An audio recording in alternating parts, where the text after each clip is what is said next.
Welcome everyone, Stormy Sensei here. You guys already know the deal. Continuing the stream from last night where we will be doing New Game Plus, second account. Doing our best to beat the game as quickly as possible, get some extra legendaries.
Surprised this doesn't count as a movie.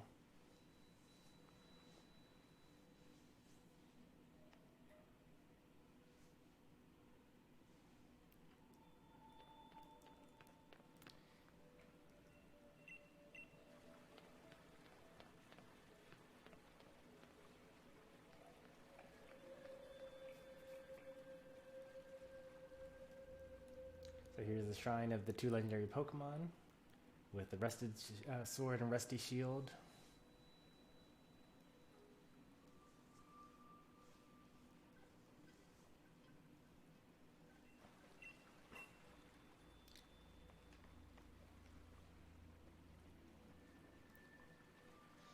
We will return this to the grave site after the game is over, and that starts the end game where we travel to all the different gym leaders and beats up someone Dynamax Pokemon in order to chase down the sons of the kings of whatever the place. Wait, what did you guys say that I was supposed to do? I was not actually reading the text mostly.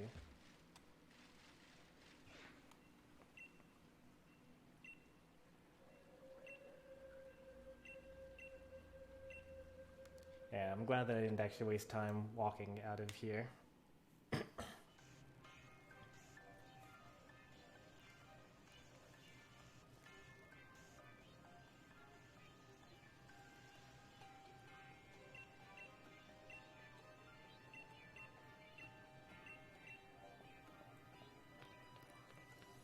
Do I have any Pokeballs?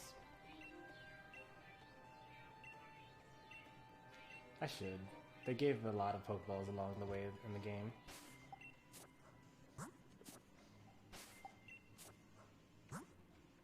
Yeah, 26, that's enough. I think it's a guaranteed catch to get Eternatus.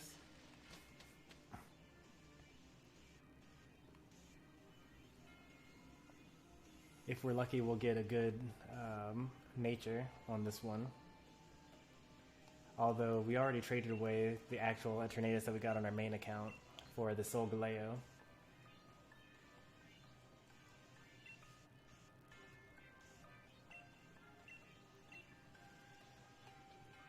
Oh, it looks like I was missing some chat messages earlier.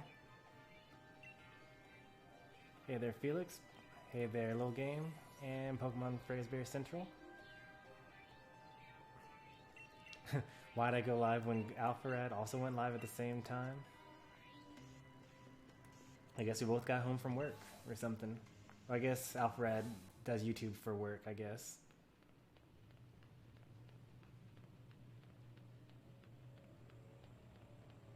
Completed your Pokedex? Nice.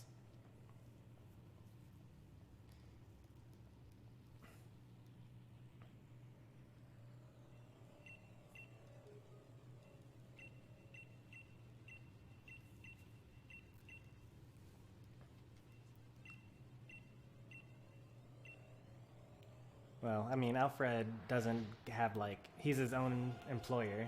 He, like, does YouTube for a living.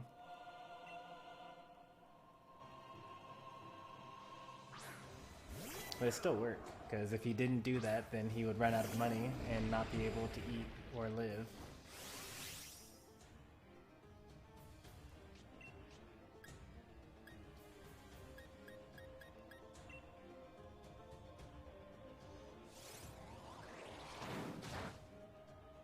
Oh, that definitely was not the thing to use.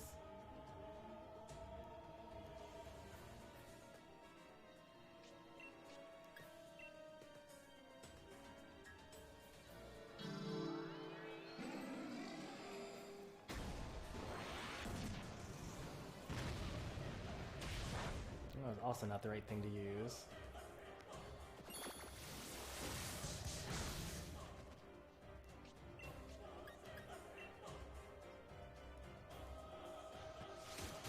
I wonder what item I have equipped to this Soul Galeo.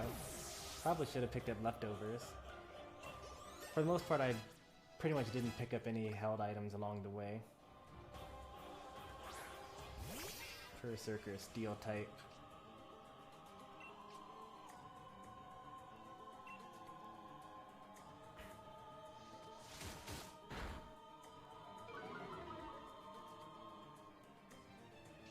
Oh, nice.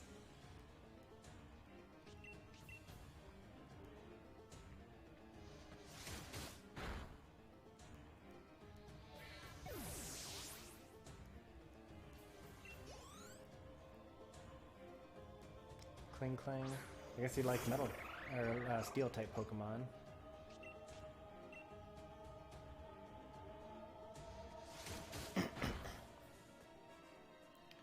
The Sweeping Appleton.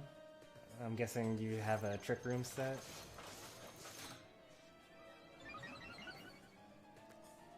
I couldn't imagine a Sweeping Appleton even under Trick Room. He doesn't really get too many good moves. And his attack stats aren't that great either. That's just a Sweeping Apple. Oh no. Oh. You should have a Tart Apple, because Pokemon Sword gets Tart Apple pretty easily, and Shield gets Sweet Apple. I don't want to deal with Iron Barb, so I'm going to switch out here.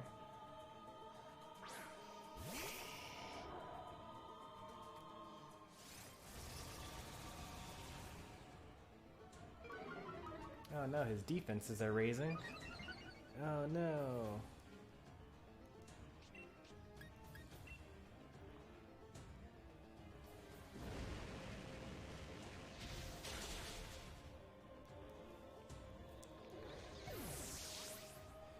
There's so many Ferrothorns and Toxapexes on ranked. It's so crazy.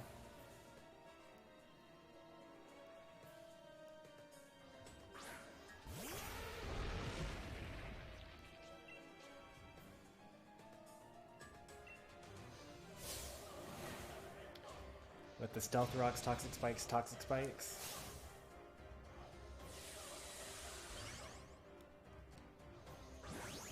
Yeah, I feel like that's asking to lose a lot. Gotta remember, Pimp Knight loses like a whole bunch of his videos and uploads the ones where he wins, and also uploads a couple where he gets close to winning.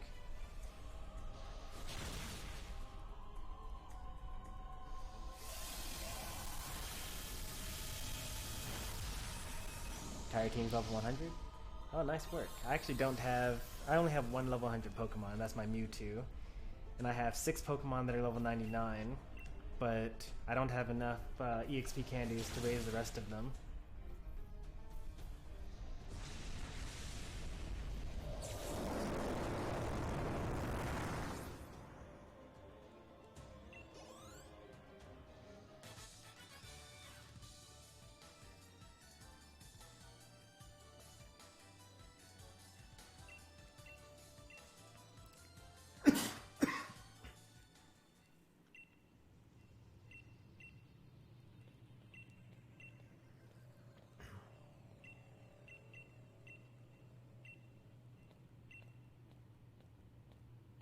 Dragon and poison, huh? Okay, I can use the Zen Headbutt. That'll be super effective.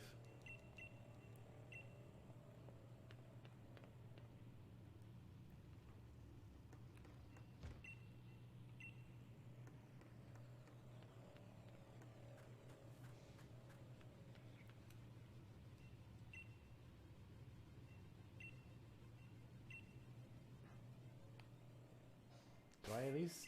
Am I healed at least? No, I'm not. I mean, that doesn't matter. I can't do any damage for the first couple of turns anyway. And then Zamazenta and Zacian carry me through the rest of the battle.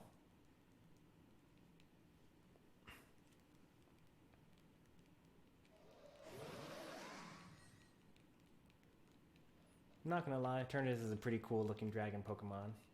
Not quite as cool as Giratina, but it's pretty cool looking.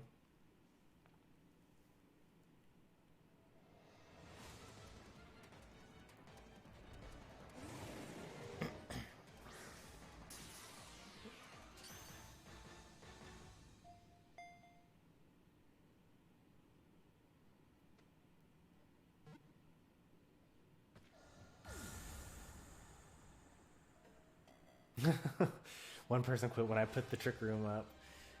Oh no. It's way too early to do that, man.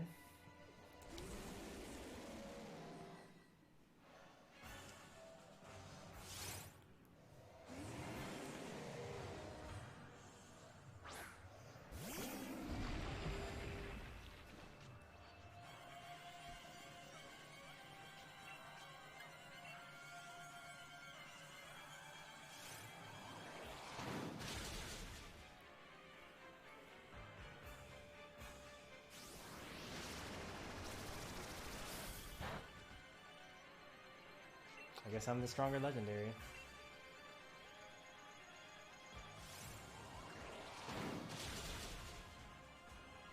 I'm also like 10 levels ahead of him.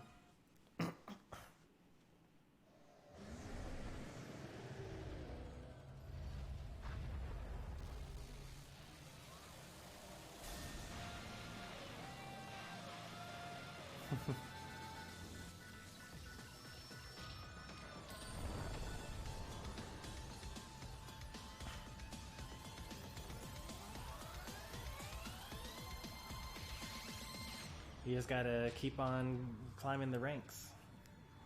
And then eventually you get to the top where, you know, people deal with Trick Room all the time. And they won't rage quit on you.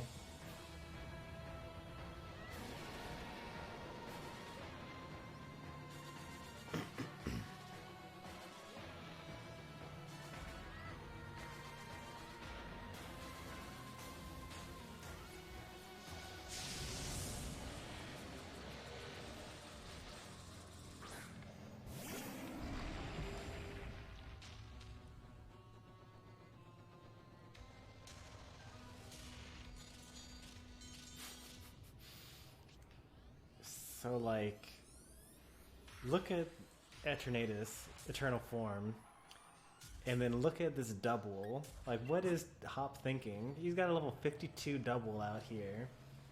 It's like, don't worry, we can take this. We got a building flying around us, and a giant sky dragon.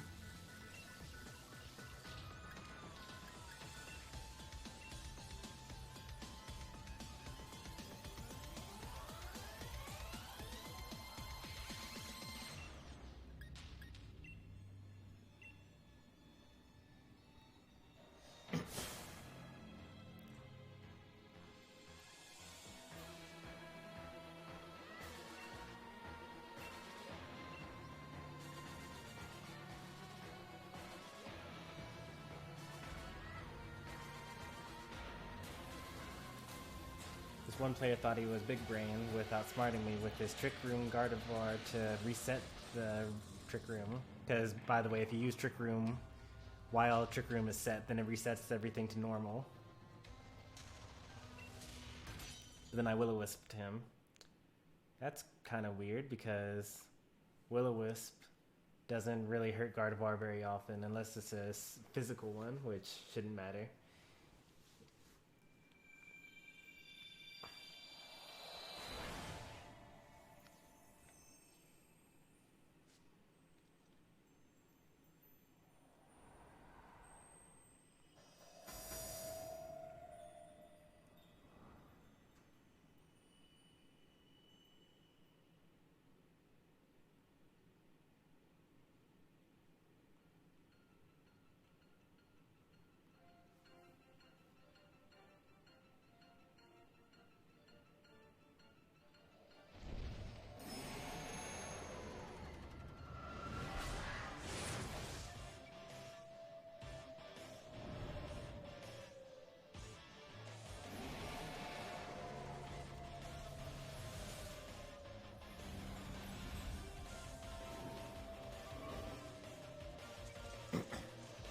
Oh, I see.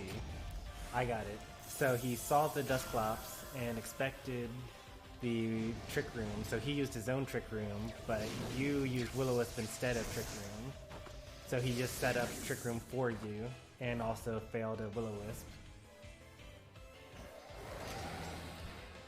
That actually was pretty big brain.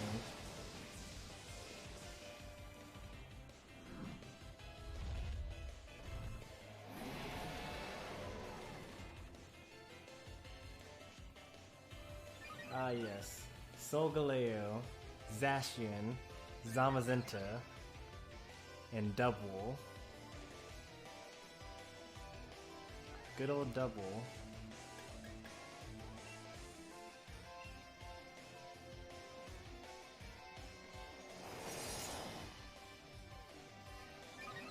Oh wait, what? Howl raises your entire team's attack stat? For real?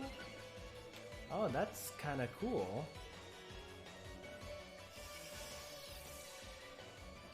Huh.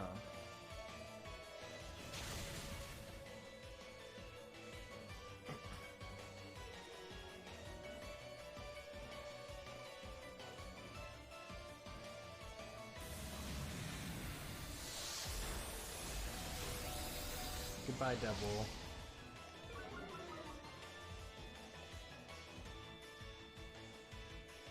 Oh no, and he used Double Edge too? Okay, he didn't knock himself out at least.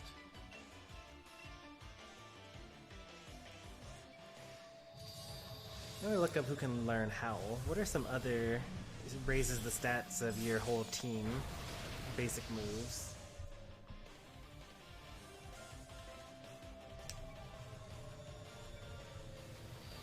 Tactics.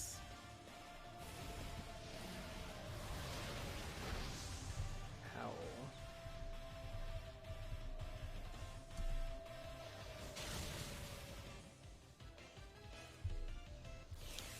You can get it from an Arcanine, which also gets access to Snarl, so that's pretty cool. Manectric, Zacian, Zamazenta, and then Ninetales, Lucario, Thievul, and Boltund can get it as egg moves.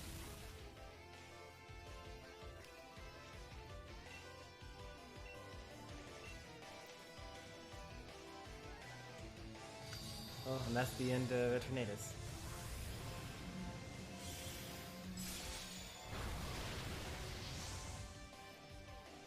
With a critical hit. That definitely mattered.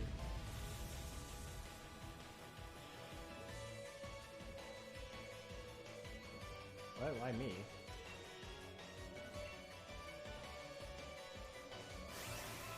Last time I used a Great Ball. I'm just gonna use this instead. The ultimate disrespect.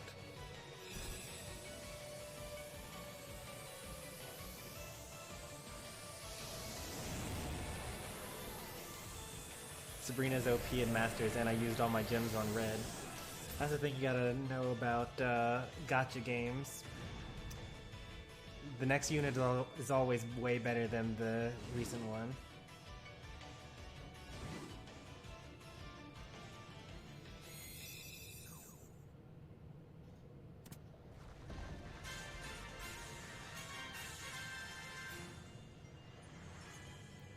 Well, the ultimate disrespect would be the Nest Ball. The one that only works if your Pokemon is a higher level than the opponent. Or like the Love Ball, because when you throw it out it gets like hearts everywhere. Hey there, Sonic. Welcome to another stream.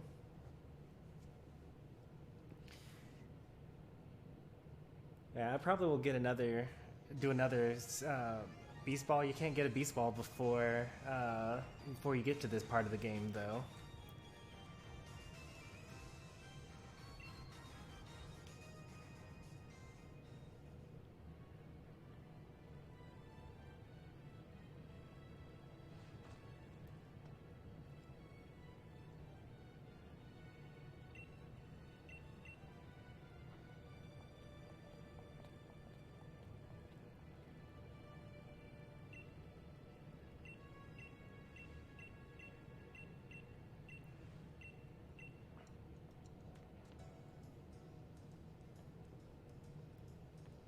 Alright, now all that's left is to beat.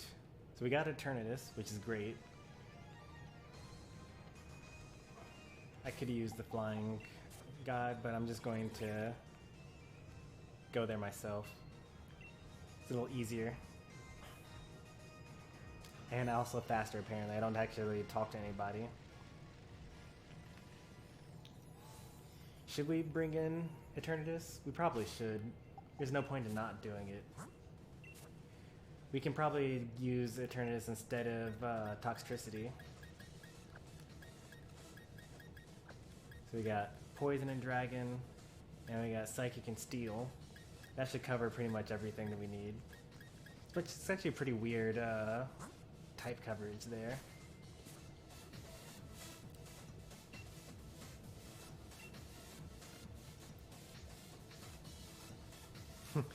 I know all about gotchas, but people said she's not going to be that great and said don't summon on her, but now I know it was all a lie.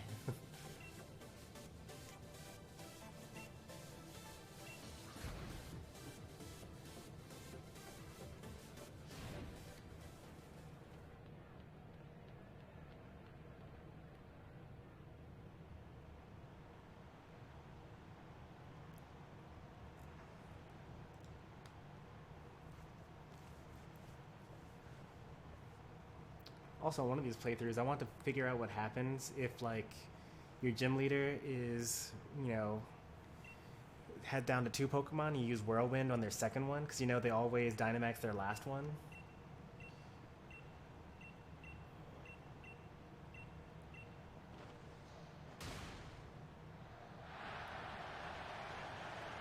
Like, do they Dynamax their Pokemon that gets Whirlwinded in, or do they... Gigantamaxes it anyway? Okay. I mean, that seems appropriate.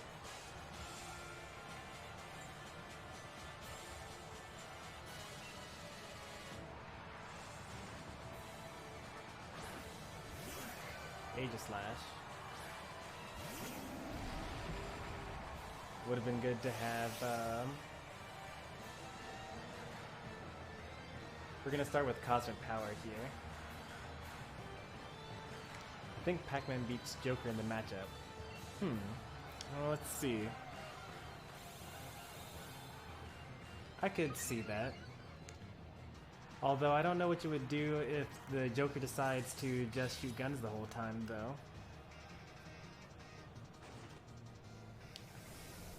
Oh, that's gonna be super effective. Yep. Who talks just like Hop?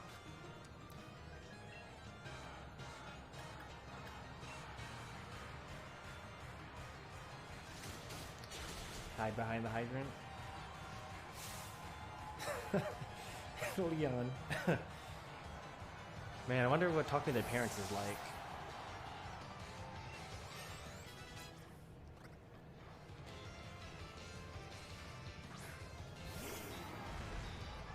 Now we got a dragon in here. I think it's just pure dragon.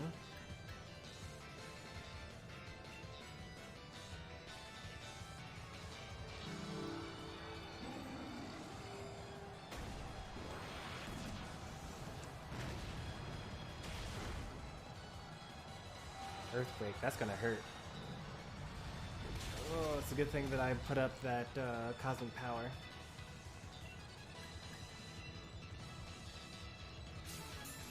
He used a full restore for real.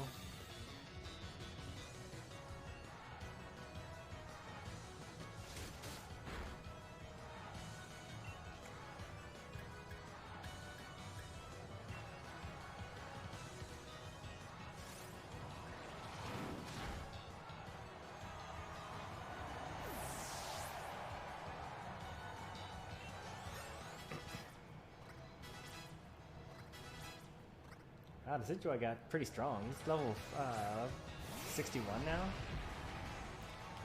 Luckily, I don't have to worry about what's it called?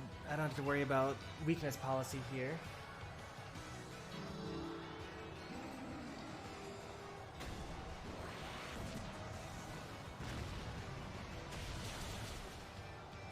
man.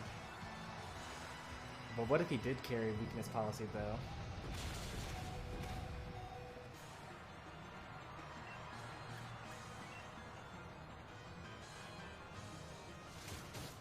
That probably would have knocked me out then.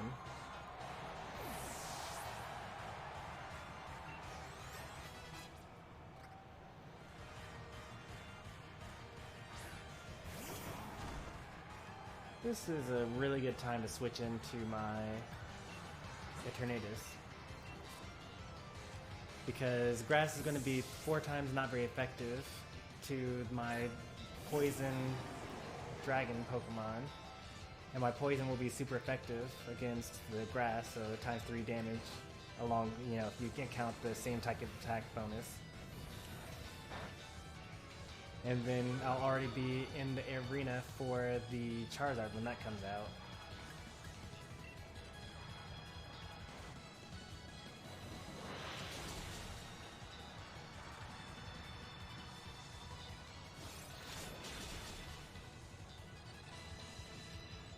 Huh. Well, I know Rillaboom's a grass-type Pokemon. Poison is super effective against grass.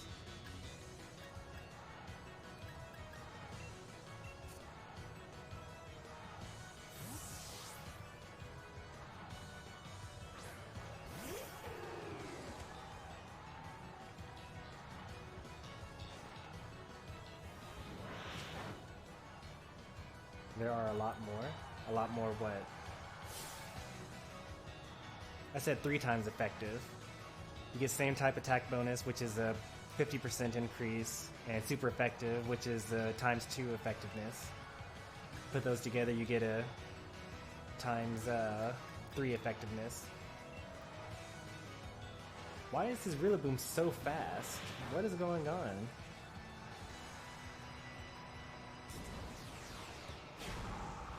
I understand that he like lowered my speed by 1 stage, but like I feel like it's too much. Rillaboom should not be that much faster than me. Yeah, it's Dragon Bolt. Great. Definitely gonna get outsped here. Is Decidueye slow? That's probably true.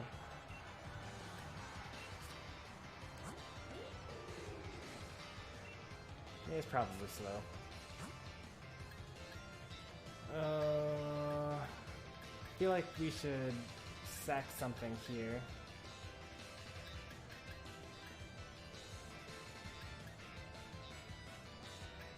But what? Yeah, okay.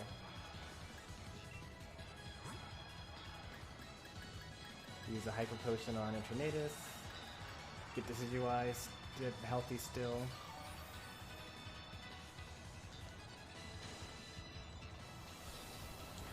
Sorry, Decidueye. You served me well.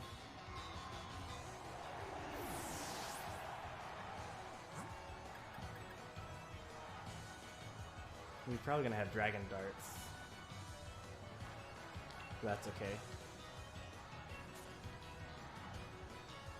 I'm a legendary Pokemon. I should be fine, right?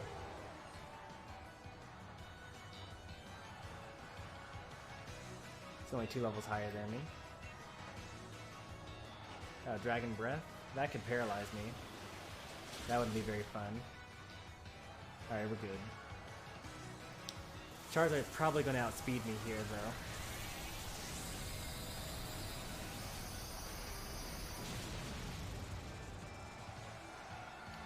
But his Gigantamax Flare whatever thing is going to be 4 times not very effective.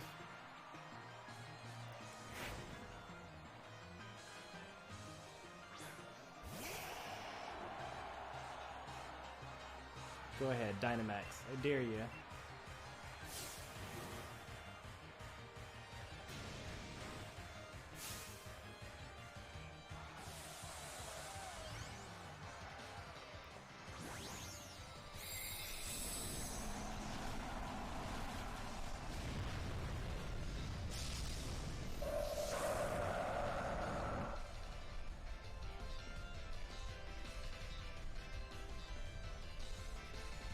Oh, I went first, thank goodness. I was really worried there for a second. Alright, GG Leon. Okay, that's... never mind. And he used Max Rockfall, so he completely knocked me out here. Yep, GG Leon.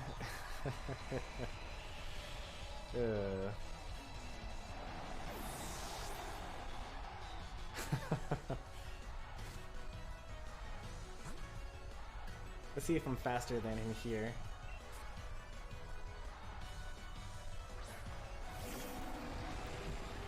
My level 80 Pokemon, fighting's level 65.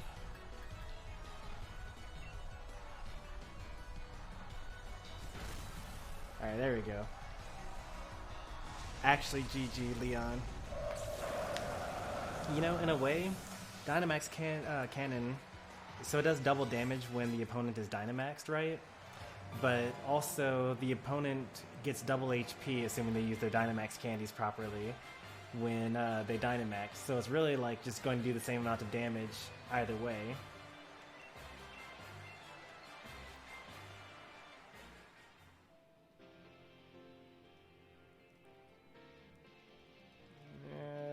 I mean, that's cool. Credits, yeah, I get it. But like, is there a way to skip this? Doesn't look like it. Alright, well, that's okay. Enjoy the show, everybody. I'm sure you guys have seen this.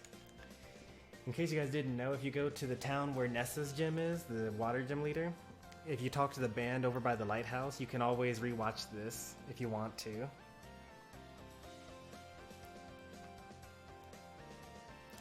I'm pretty sure that if I close down the game, it also doesn't save it, so I would have to re-fight Leon.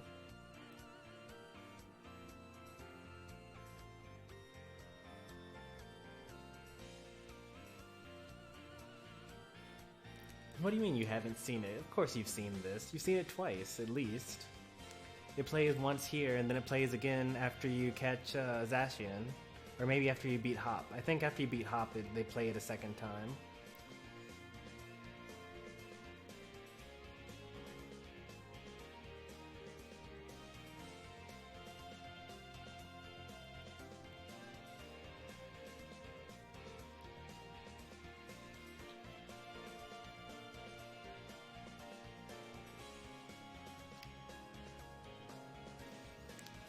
Even though it looks like we're doing pretty well in terms of time, we have a lot of Dynamax Pokemon to knock out. But luckily we have 2 legendaries on our team, so it should go a little faster than when we did it originally. Also, my best Pokemon isn't a Curselax, so it should go a lot faster compared to when I did the post game the last time.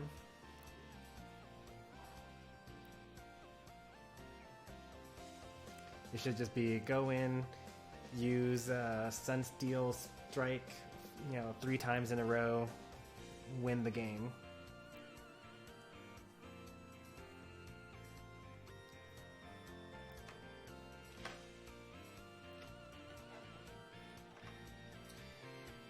Back on my main profile, I actually have but like I've done planning a little better.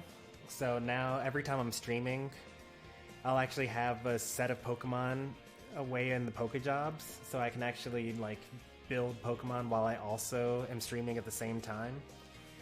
So kind of like, be more efficient that way. I've been using all the BP that I've been earning from doing singles battles, and well, I haven't done any Battle Tower, but doing the ranked online, I've been using it to buy extra power items. And I've been using like the formulas for how many effort points you get per Pokejob to get the right builds with the right amount of time spent. So I should be able to get a lot more Pokemon more quickly, while also keeping you guys entertained. So instead of doing like a stream where I just knock out Squavit for 40 minutes, I'll be able to actually use the time to actually play with the teams that I've built while the Pokemon are being trained up on their own.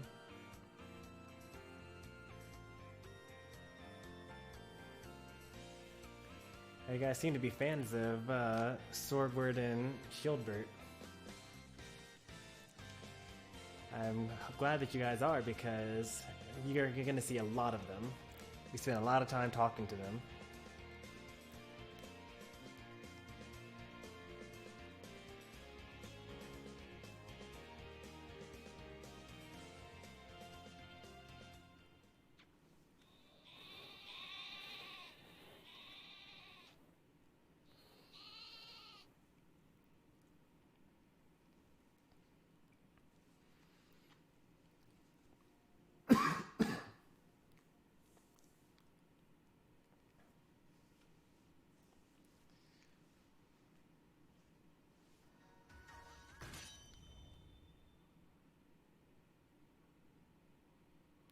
May as well get an extra Dynamax or Gigantamax Charizard, right?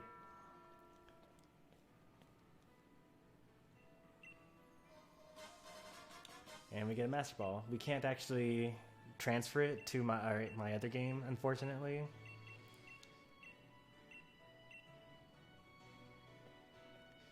So we'll just have to catch something with it. What should we catch with this Master Ball, guys?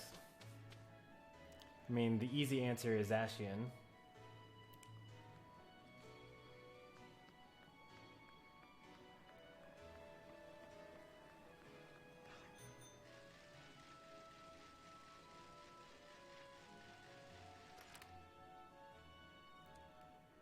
Zacian, yep. That is the easy answer.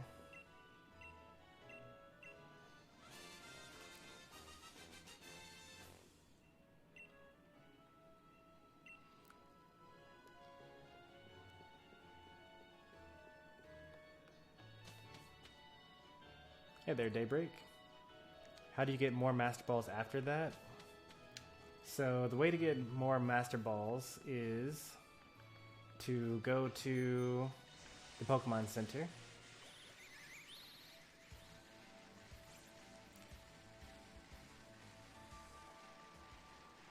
Here we are at the Pokemon Center.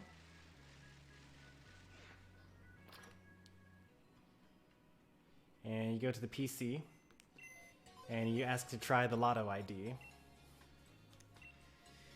So it's going to pull up a random number between 0 and 99,999.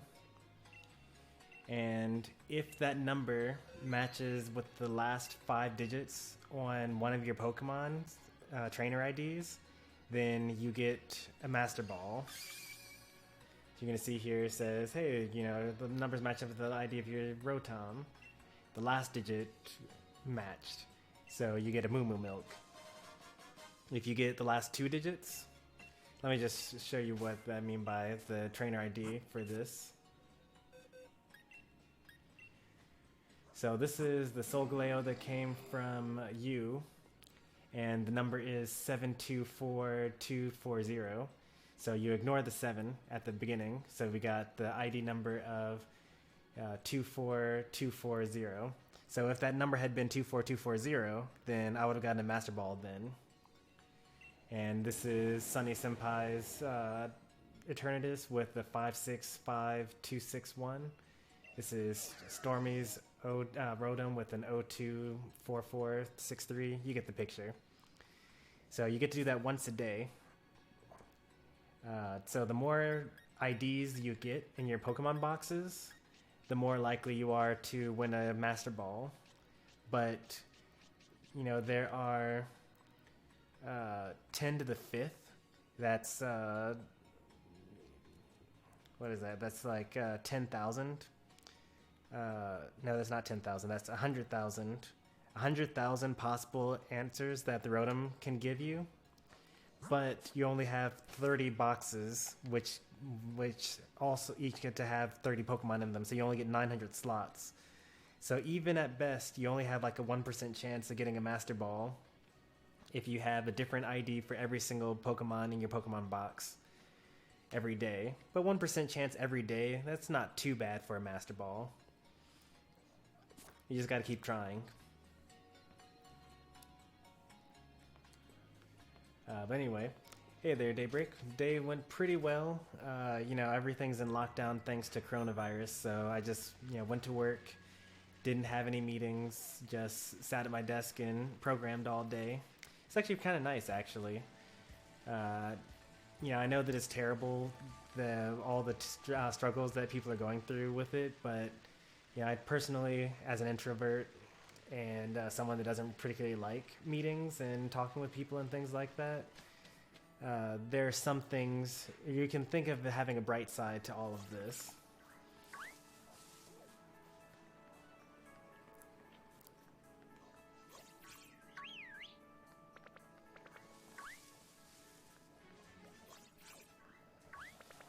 What? Oh, okay, I didn't see that there.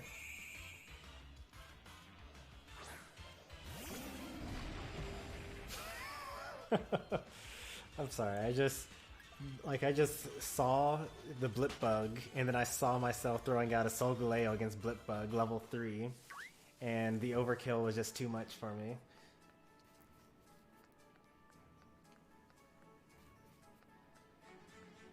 There's no more toilet paper. I know, it's kind of silly that there's no more toilet paper because it's not like, coronavirus is a respiratory infection. It, gets in your lungs and makes you cough. It does not make you go to the bathroom in that kind of way. So there's really no reason to go out and buy a whole bunch of toilet paper. It's just that, people are kind of panicking, and what they do when they panic is they start hoarding essential items.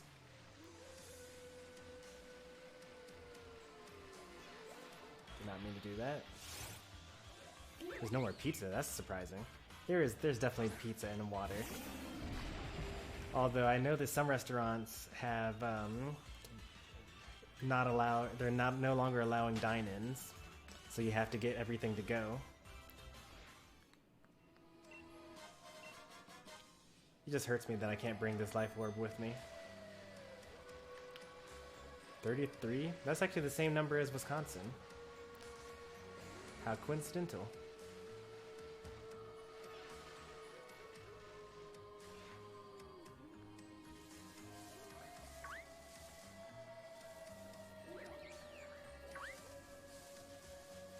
Oh, you are in Wisconsin. Okay.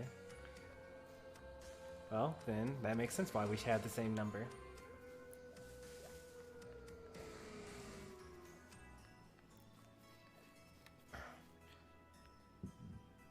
Oh no. Which my do is as good as yours. I went to get my PS4 today from a trusted friend, but when I got back to it, I found out that he broke it, so I had to go buy a brand new PS4 today. Along with a couple of my games. He broke your games and your PS Plus? Or did you buy a couple of games and you also bought PS Plus? Because I don't know how he broke your games. Also, were you able to transfer your save data over to your new console?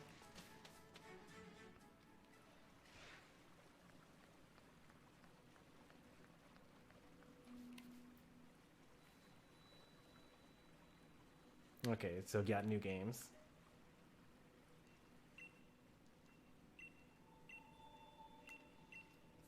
Nah, don't be like that little game. People make mistakes. One time my wife broke my Xbox 360. I was like playing it, and she like bumped into the table where it was on, and then it made it jolt while it was playing. And as you know, like you guys probably don't know because I don't think you guys are really old enough to play Xbox 360s, but when you rattle an Xbox 360 while the game is spinning in it, it actually cuts up the disc that's inside the game, or that's inside the console, and then like the shards can like get everywhere. So, honest mistakes can happen.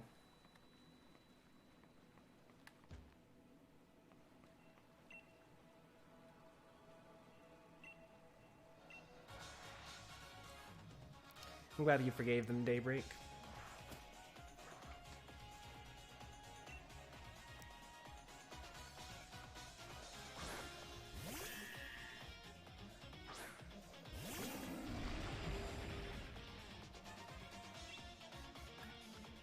This double, man. He brings us to everything. Yeah, 6 Pokemon. He's the first trainer. Oh wait, no, I think that Leon also had 6 Pokemon.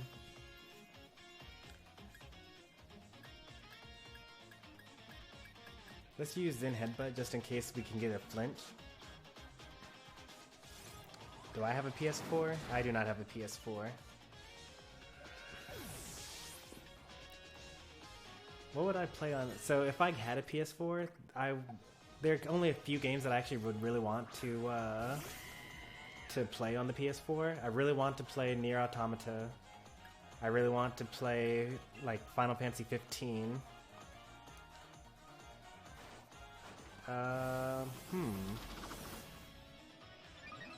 What else would I want to play? I think that's mostly it, honestly. Which is why which is mostly the reason why I don't actually have a PS4. There aren't really enough games that weren't re-released for the Switch that I would really like.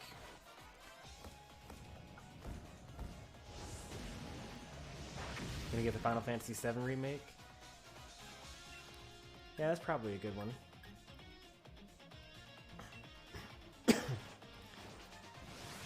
But at that point, maybe it'll also come out for the PS5, you know?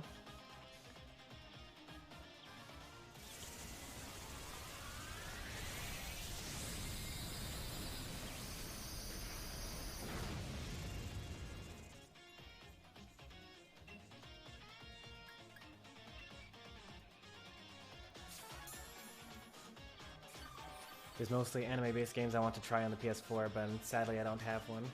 So it'll be like My Hero Academia and like Naruto Storm, or actually no, Naruto Storm is actually on the Switch, but Shonen Jump, that freeform fighting game, is only on the PS4.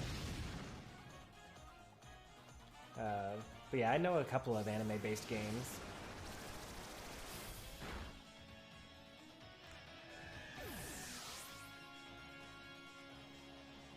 I actually forgot that was coming out this year, so I wasn't even considering if I should have bought a PS4.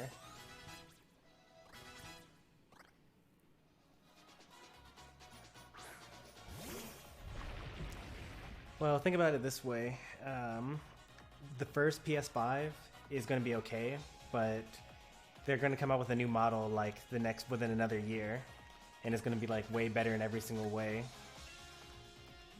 compared to the original. So, yeah, you can just wait until the PS5S or whatever they end up calling it. I don't know.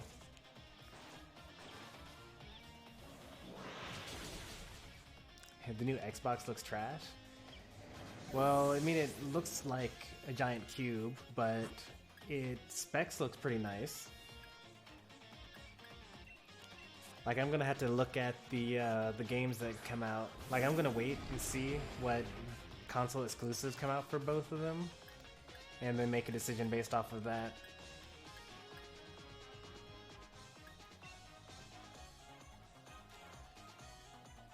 It does look like a computer.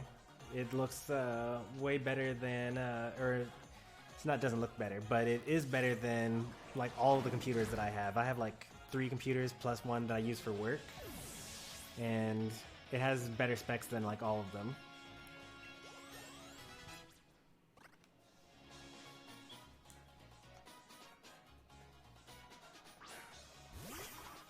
What if Smash is on the PS5? What a world that'd be, right?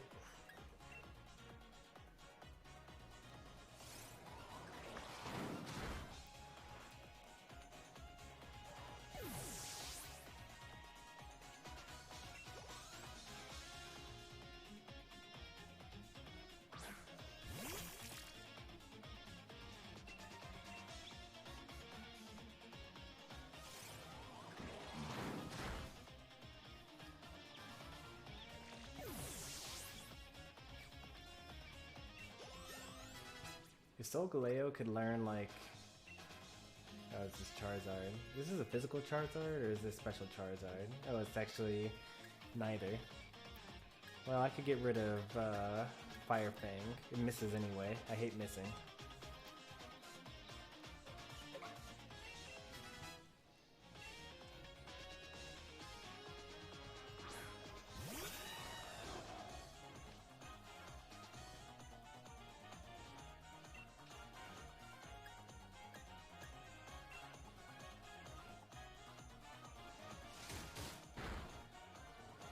that's nice. I like that defense drop. Sorry, got full metal body. Your brother did the same thing and failed. What was your first game? My first game ever was Sonic the Hedgehog 2 for the Sega Genesis. It didn't belong to me, it was actually my oldest brother's. And so my older brother used to play it all the time with my older sister. And he would play as Sonic and she would play as Tails. And he never let her play as Sonic. So obviously, when the time came for me to be old enough to play games on my own, or not on my own, but when I came time to be able to play games, she would play with me, and she would be Sonic and I would be Tails. It's actually pretty sick, because in Sonic the Hedgehog 2, Tails is invincible.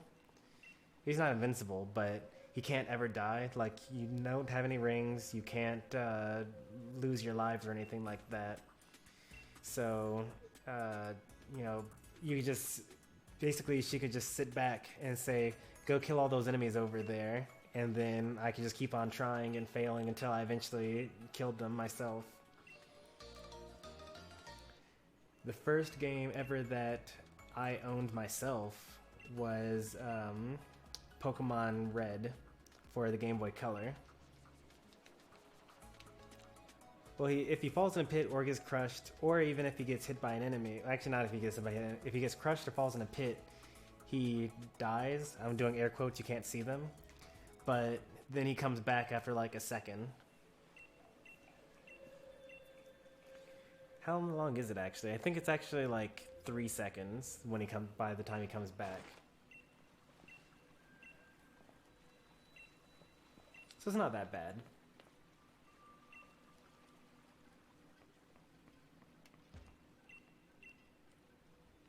Sunny Senpai? What? It's the opposite of Stormy Sensei, right?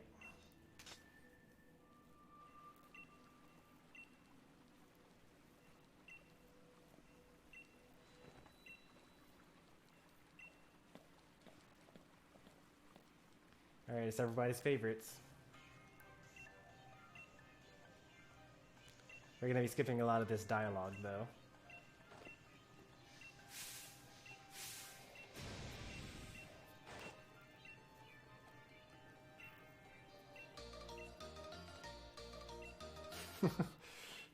I remember being so mad when I watched this cutscene the first time, because it kept on playing the congratulations, you got an item music, but they did it basically for the villains instead of for me. Oh, this is my rival here, Sirfetched.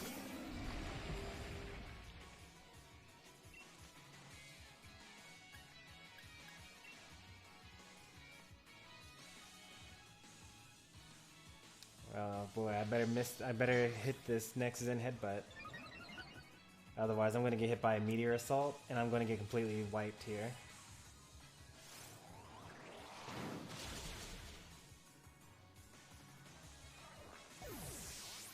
Alright, we managed to get past that.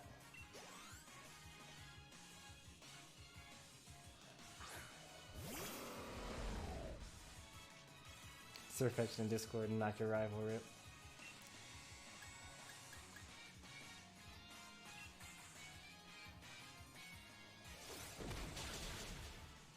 I still can't get over the fact that Dark is neutral to Steel type.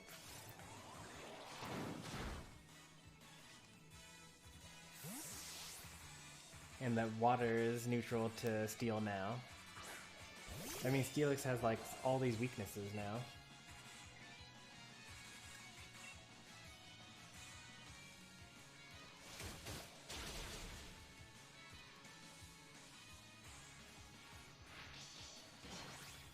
Speaking of Surfetched, and also Mill Game, right before I started streaming, I went ahead and uploaded the tournament portion of Saturday's stream. There's a different streamer here on YouTube, BadKitty239. Every month he holds a Pokemon tournament, and usually there's like only somewhere between 3 and 5 people that actually participate, so it's very small still, but you know, most of the people that actually attend that tournament come from my channel, so if you guys want to support him, sure to check out the channel. Maybe I'll post like an announcement for it next time. Like I could do like a video or something like that.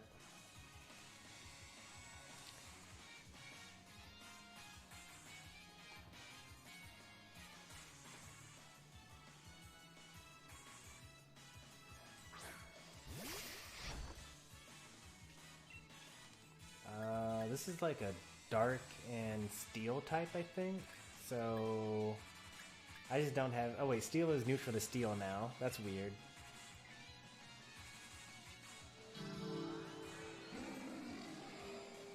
In Gen 2, steel used to be so tough.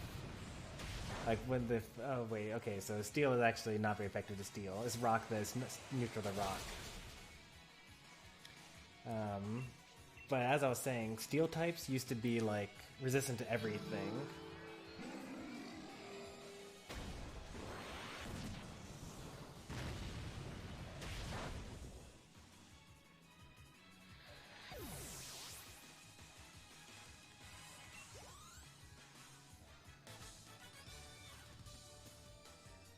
If I could use Darmanitan that tournament, I don't know, man, because if you have choice band and choice specs, then you have the issue of being revenge killed.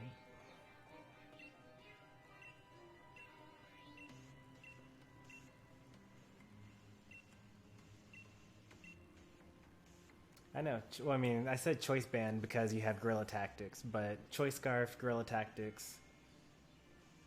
No, revenge killed means that when you knock out one Pokemon, you send out a check to that Pokemon to knock it out in return.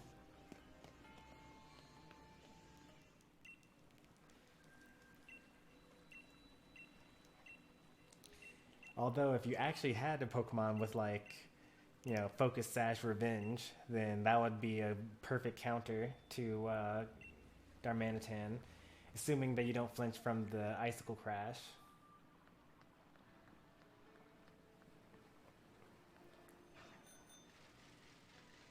They don't have to be fast enough. They just need to resist something. Like, imagine if I sent out Snorlax, right? Snorlax has thick fat. You can't Flare Blitz it. You can't Icicle Crash it. You're going to get hit by a Heavy Slam, which is super effective.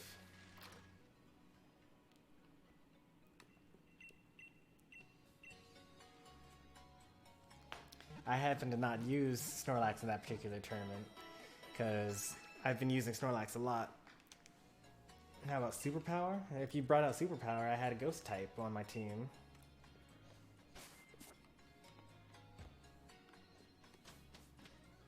Yeah, Superpower one-shots Snorlax for now, but I also have to, what's it called? I need to bottle cap it. I need to hyper train its defense, and then I also need to give it the a mint, so it's actually plus defense instead of plus attack.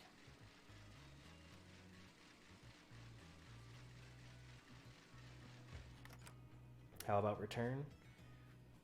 Return's probably good.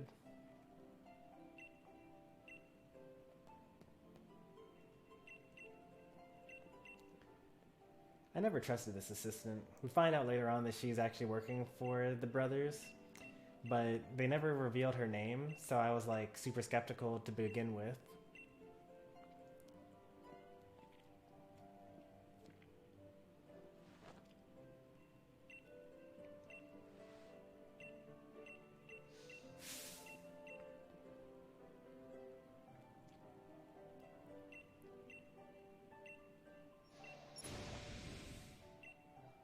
Oh, return the Pokemon?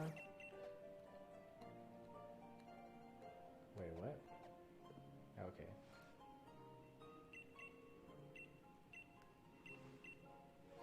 If you turn the Pokemon, then you just end up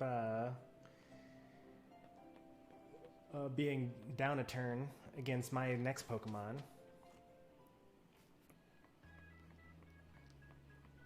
So it's like losing momentum, you know?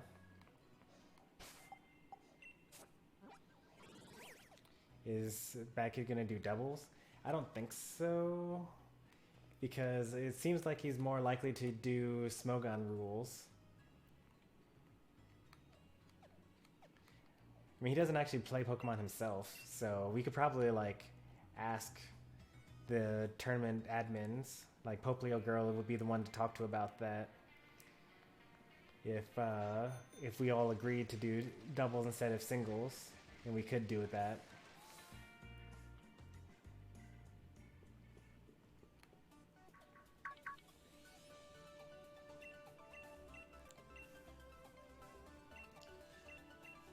Theoretically, I could host my own tournaments. In theory. I'm pretty lazy, though.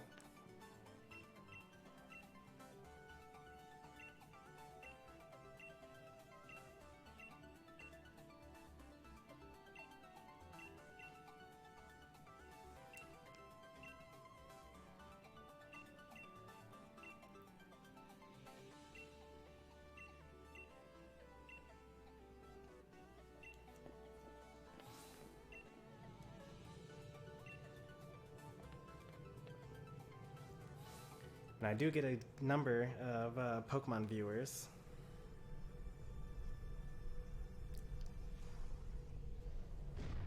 Not quite as many as during my Smash streams, but we get a good number.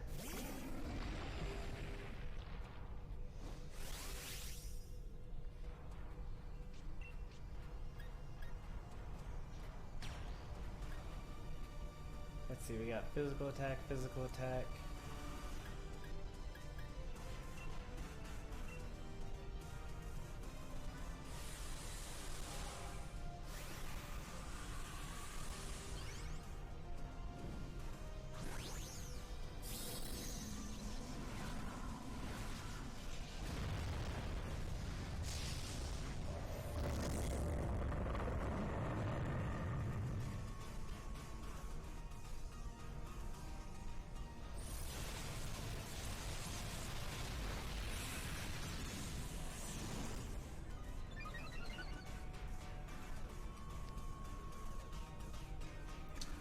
Fireball, man. That's what happens. Just miss stuff.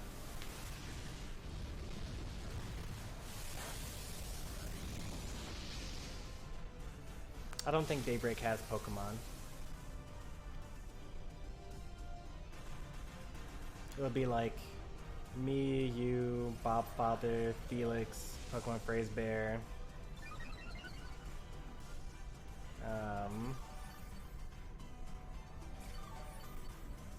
Someone got quarantined in Washington State. Well, there are lots of people that get quarantined everywhere. Surfetch technically isn't my viewer. I'd have to like find him on Bad Kitty's server and then ask him to join.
Oh yeah, I forgot about this cutscene that happens later on, where like Zamazenta goes crazy.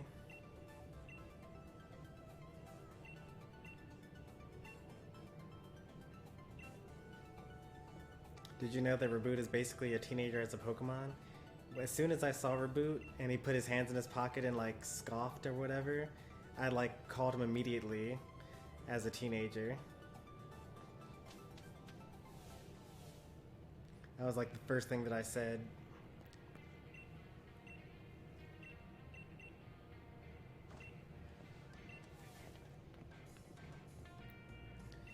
I mean, usually the middle evolution is kind of that awkward, you know, kind of looks like they're kind of growing into their own teenager phase.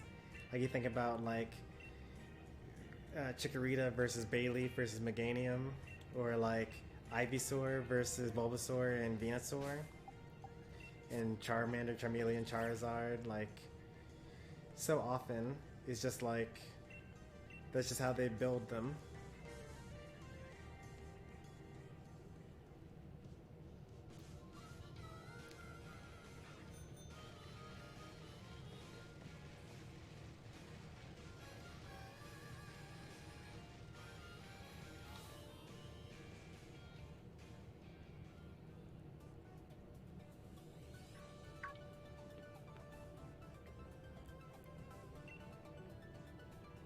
Am I getting healed between each of these battles?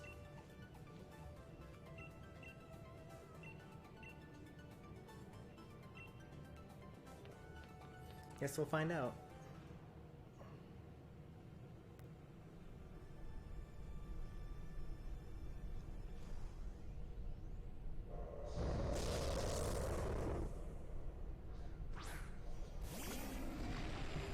No, you don't? Okay.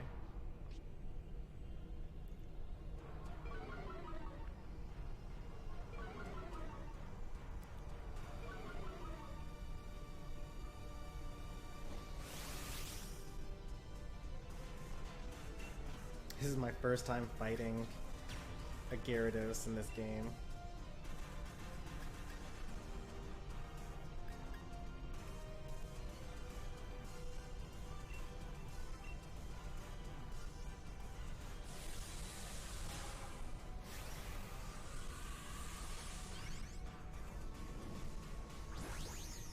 Now, so basically, Reboot started acting like Ash's Charizard from the first season.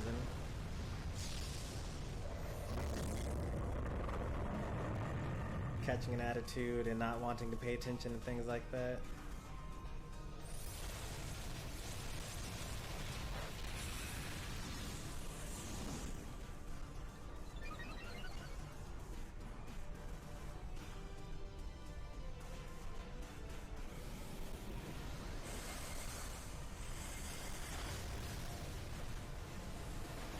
Now, I mean on this particular save file, this is the first Gyarados we run into.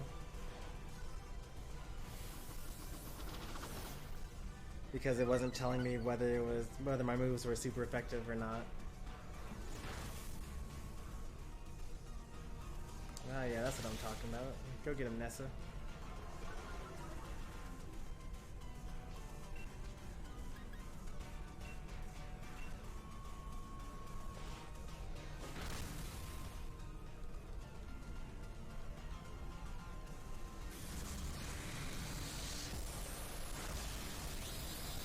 That hurt. That hurt him a lot.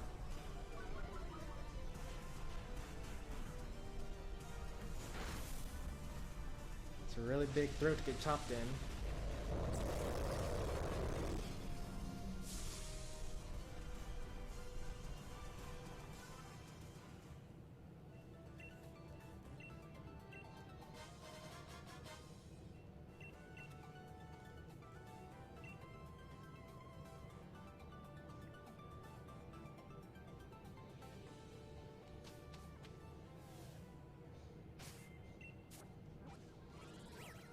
Alright, so this is the easy portion so far, the easy half, where we actually go on a team of 4.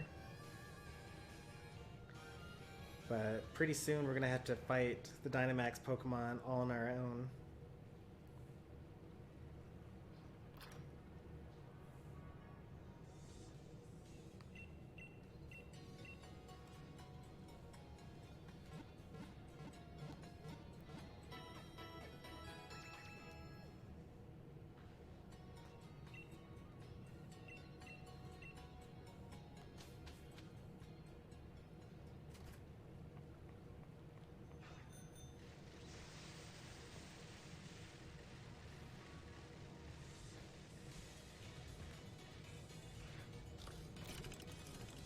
Imagine fighting the Mewtwo raid alone.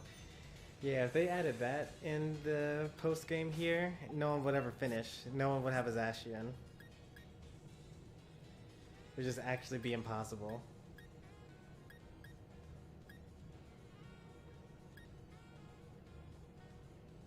What is this gem again? I forget what gem this is. Oh, it's fire. It's a fire type gem.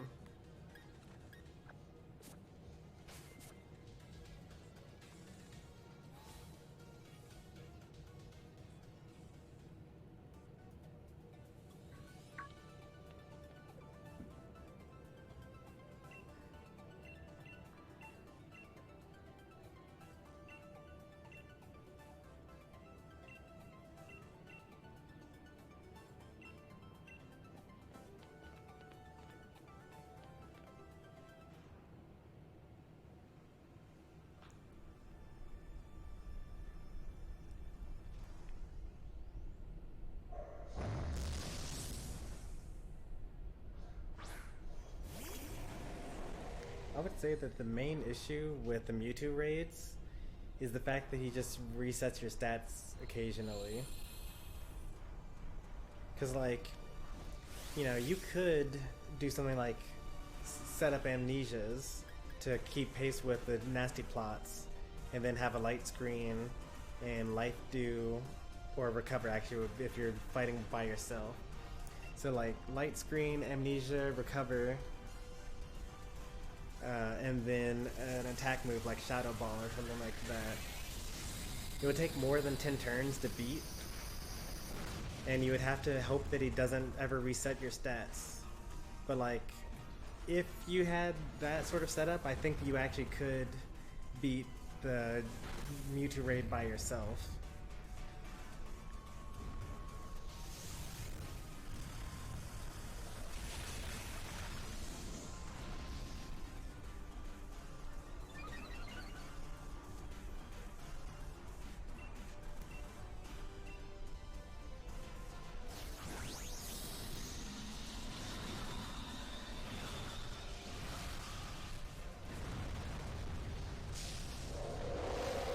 Your animation's just wasting my time.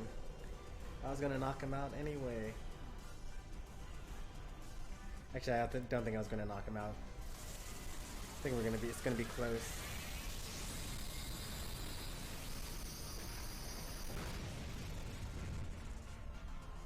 A critical hit, okay.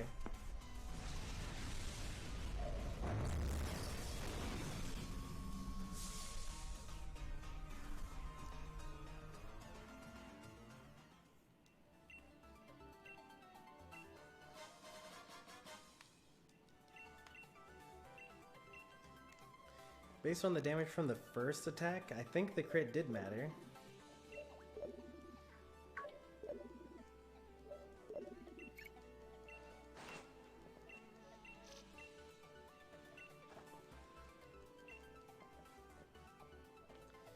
Hurry to the Pokemon Lab, okay.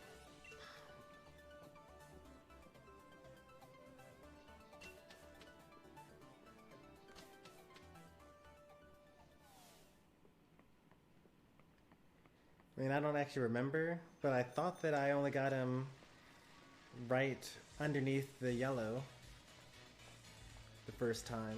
So I don't think it was like a 55% threshold or something like that.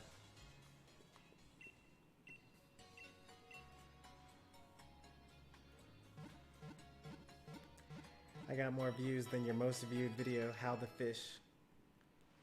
What? Oh, okay, I get what you're... That was you're standing for another word.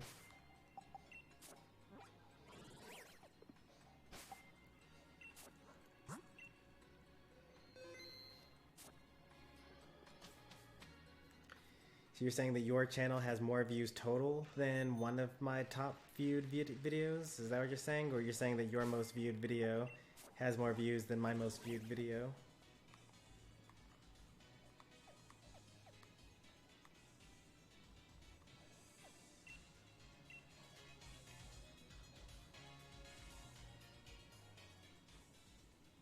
I have 2,000 views here. It's pretty nice.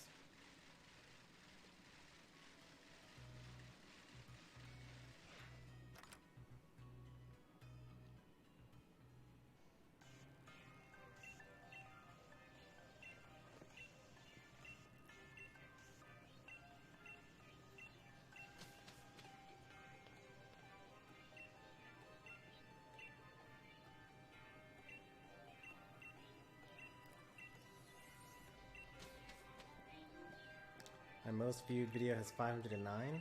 That's a lot. What's my most viewed video? What has 509 views on it?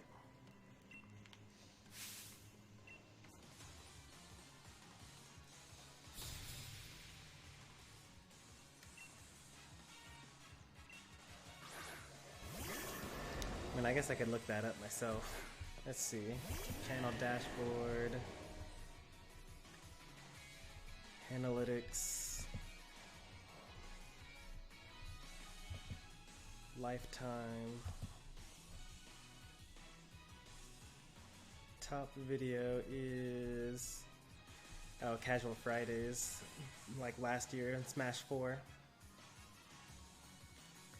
That was a long stream if I remember correctly.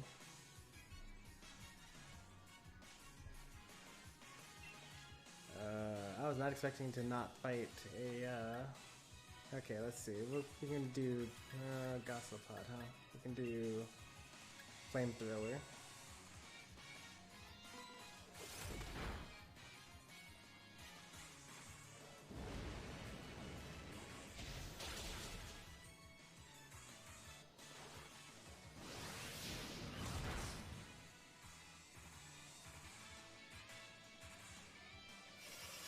Light screen. That's cheating.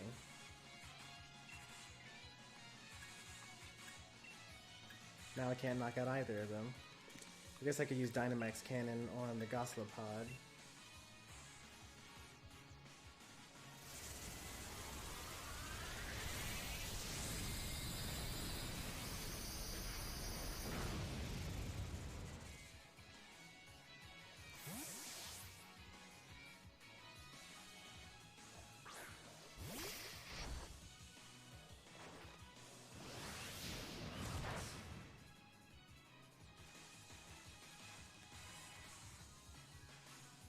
Hypnosis. Oh, this guy's gotta go. Over out here trying to break Sleep Claws.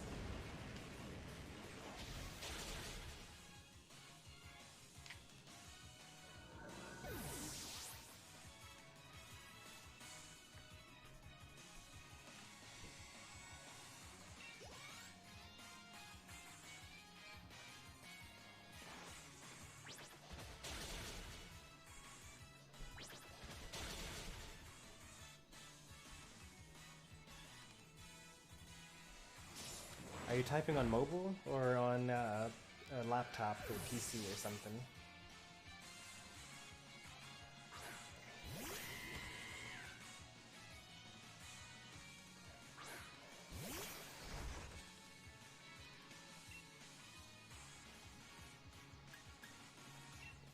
Phone? Yeah, it's kind of tough on phone.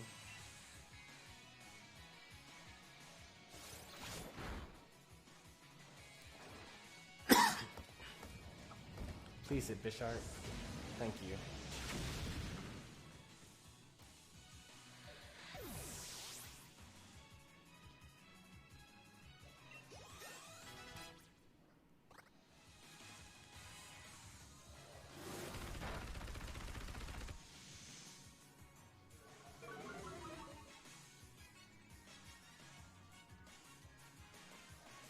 OMG was bro.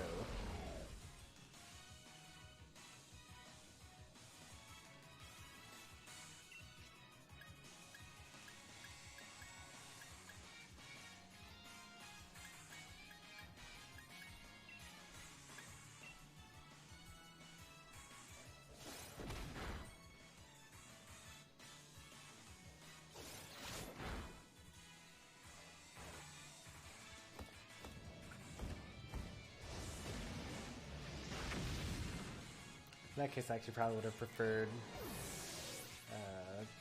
the Phalanx. That's okay.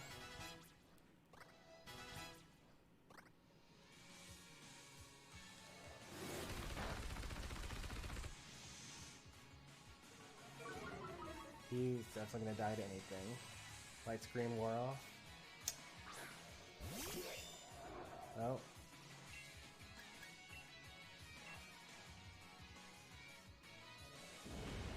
Super effective.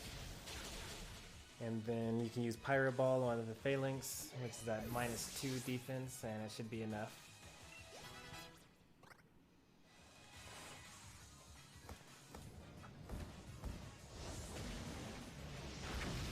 I'm so sad that Pyro Ball has 95% accuracy. I can just always worry that it's going to miss. And sometimes it does miss in really important times.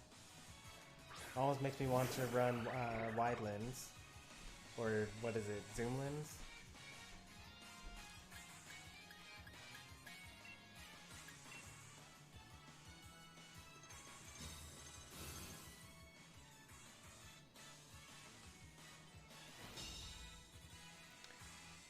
Mobile games are trash. No, they're not. Oh, wait. Okay, that's what you're saying. The mobile games aren't trash, it's just wasting money as trash. But it's pay to win.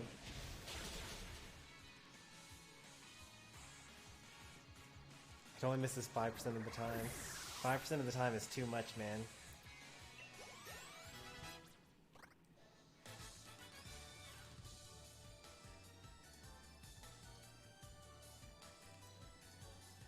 So let's do this as an experiment. So 95% accurate, right? You have 5 Pyro Balls. So let me bring out a calculator here because this is actually more difficult than usual. So 0.95 times 0.95. So if you were to use 2 Pyro Balls on a row, then you only have a 90% chance of hitting both of them in a row. And then times 0.95 again, you'll have an 85% chance of hitting 3 in a row. 0.95 again, only an 80% chance of hitting 4 in a row. Oh no, I messed up. Okay, we'll do this one. And then do it one more time, times 0.95. You only have a 75% chance of hitting 5 in a row. Compare that to 100% chance of hitting 5 100% accurate moves. So if you had Flamethrower, 100% accurate move, you have a 100% chance of hitting that 5 times in a row compared to 75% chance.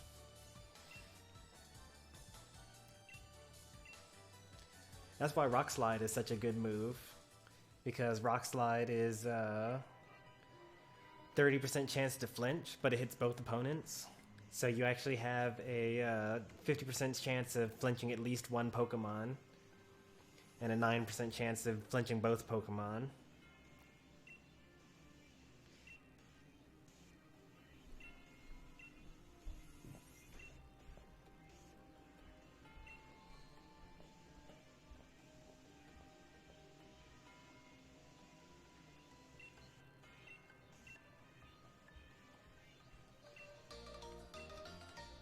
Yeah, but it's 90% accurate, so you have a 89% chance of hitting both opponents, and a 1% chance of missing both opponents.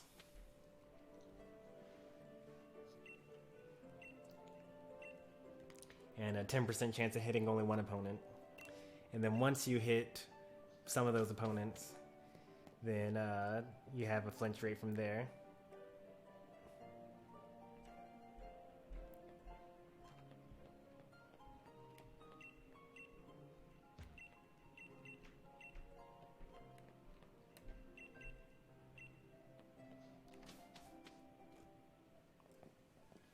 I wonder what the true chance to flinch is then.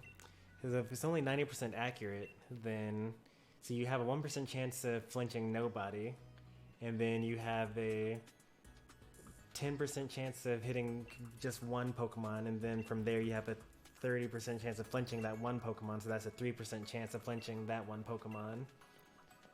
Plus the 3% for the... Oh no, I already did for the other one. And then the 89% chance of hitting both. And then 9 times that, which is 720. So 7% chance of hitting. So that's like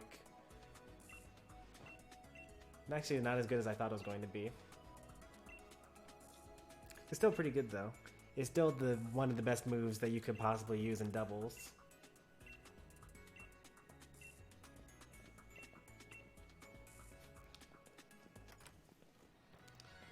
What you missed? We just got through getting betrayed by the lab assistant.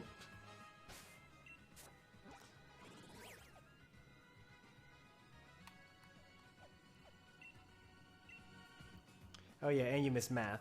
Good old math. I was talking about the chance for Rock Slide to flinch a Pokemon in game in doubles.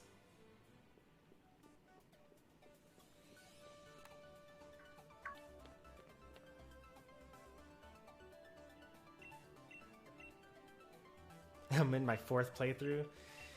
You know, I really wish that it were that quick and easy to get through the game, but you don't get Eternatus until you've beaten the entire game, and you don't get Zacian until you beat the entire post-game.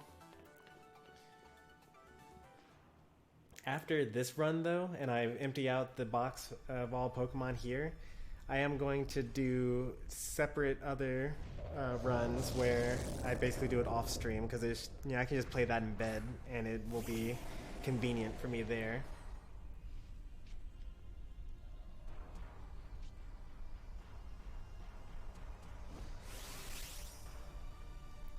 Because it's only like, I think, 10 hours of gameplay, which is still a lot though. Like 10 hours to get 2 legendary Pokemon. And I just learned from Lil Game that I can't actually carry over the Rusted Sword through Pokemon Home. It just gets lost along the way. And since I don't have, you know, Nintendo Switch Family Plan or a second Nintendo account for this profile, I can't just trade it either. So I just had to lose the Rusted Sword.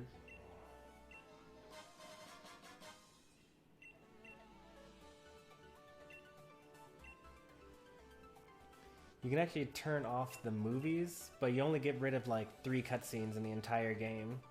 Because if it's a pre-rendered cutscene, it actually skips it.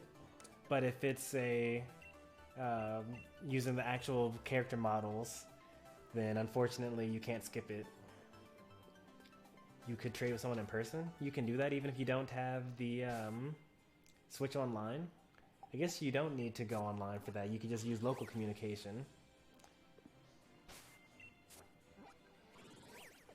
Okay, look that up. Let's see here. So, surprise trade. Yeah, you can.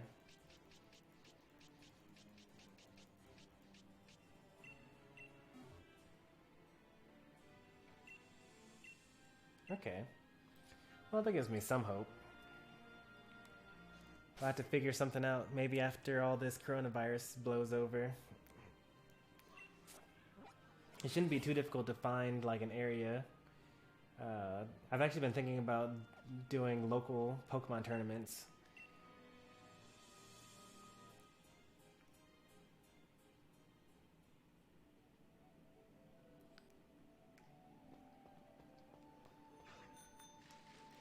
Either that or it had to be Bob Father and I trading whenever we come to play Smash.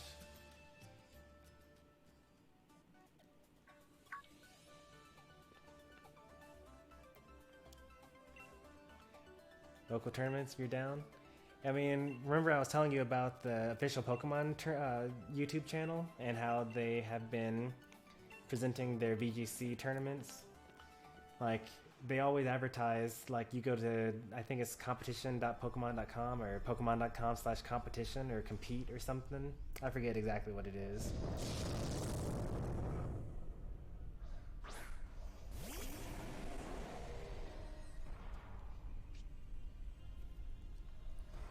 But I'm thinking about looking it up.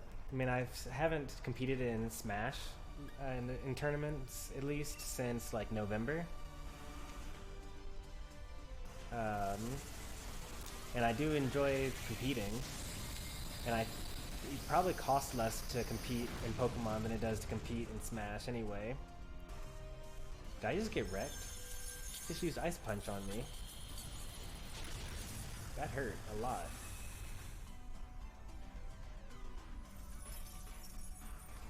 Luckily I survived it though. Barely.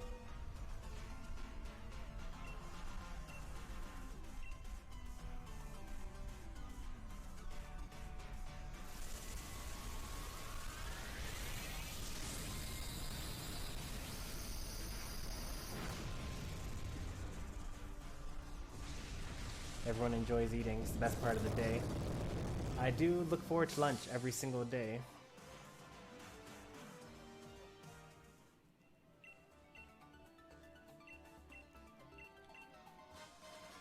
By the way, Bob Father, if you're still here, how is Wi-Fi today with the gang? How many people ended up playing? Was it just you and Carib the whole time?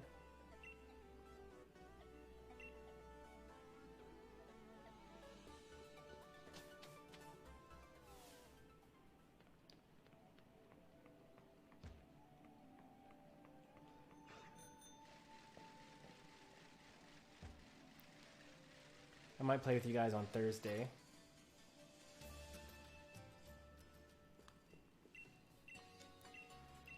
Okay, nice.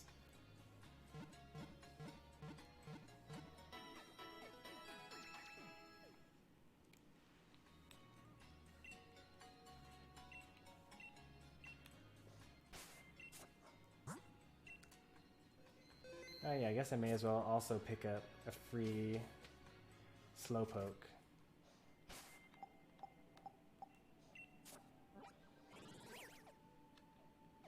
Do multi on that day? If there's what are you talking about? What day?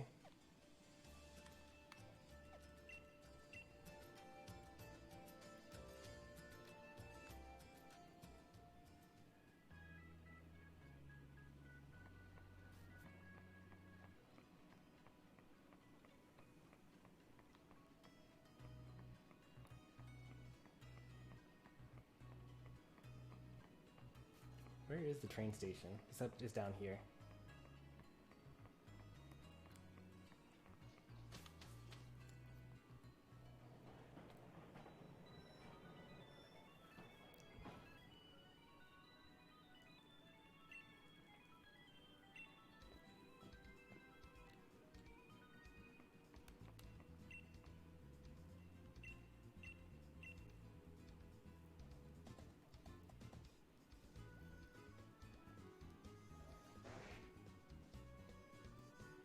Still need to get around to actually buying the DLC pack.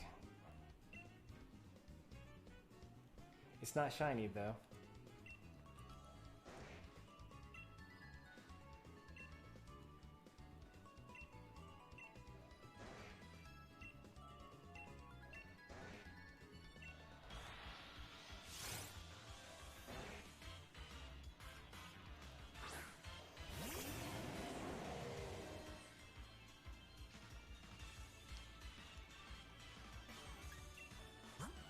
Level 12.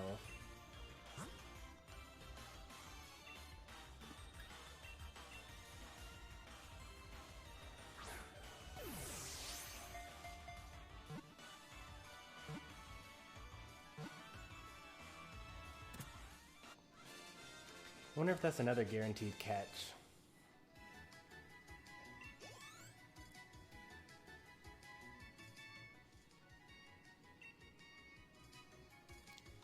Now finally Nurse Joy can stop telling me about a rare Pokemon at Wedgeshire Station.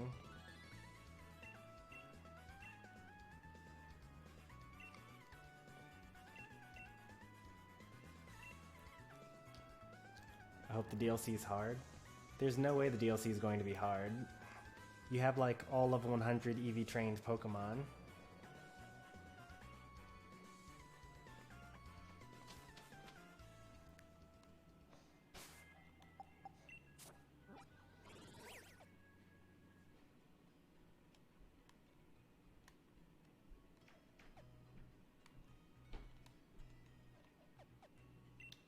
I'm gonna have to mix up my strat because fairy type gym here. I'm not gonna be able to use Dynamax Cannon. Took more than one Pokeball, it's not a guaranteed catch. Okay.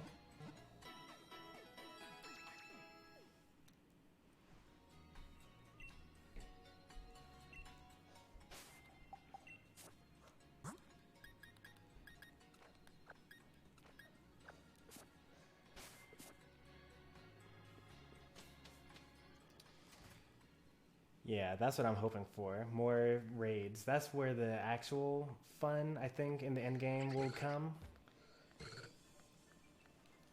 When it comes down to really difficult raids with legendary Pokemon, like fighting Regigigas. Which actually would be pretty interesting in a raid format, because you only get 10 turns, and he has slow start, and he has shields as well. So you'd have to like wear him down before he gets his, you know, slow start ability deactivated.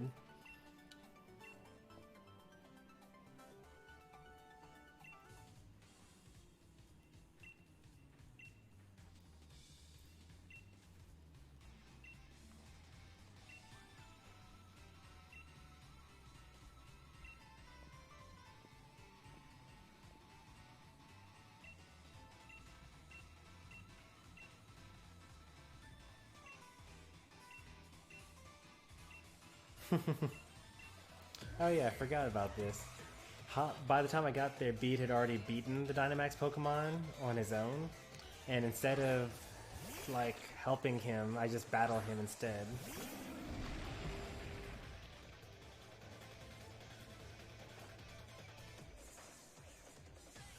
Beat is too much? Completely false. Beat is just enough.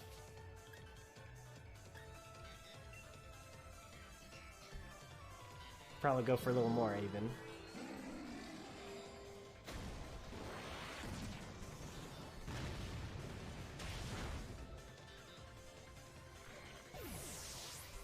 You just listen to this music, man.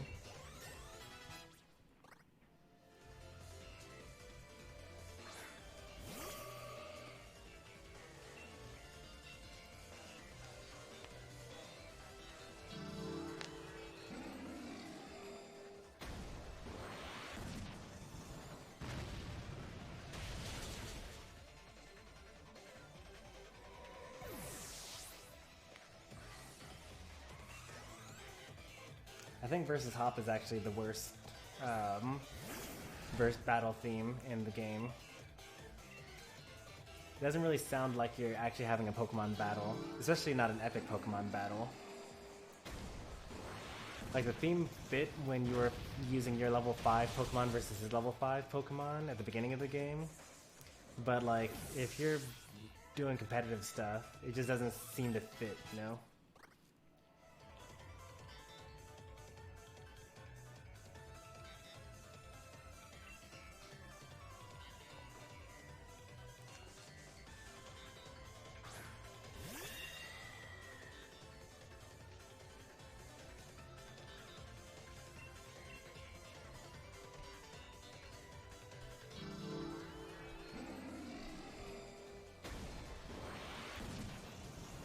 When we do raids, Felix, I notice you bring out Hatterene a lot.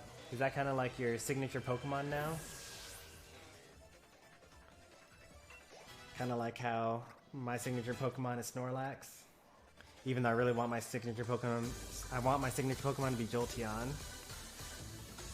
Because that's my favorite Pokemon. But Snorlax just is the most useful Pokemon that I have.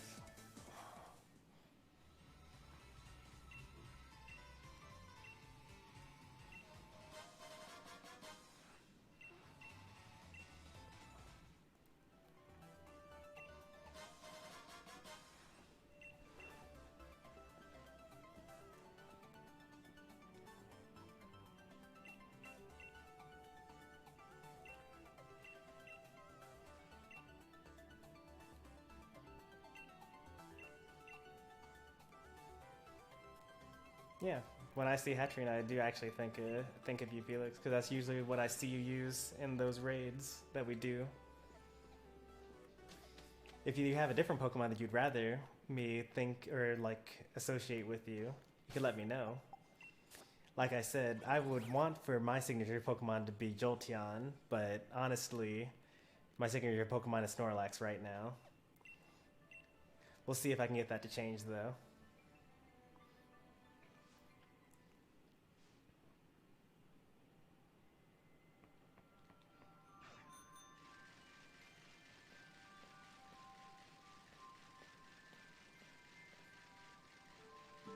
This is ground. so I think that we're fine where we are. Or let's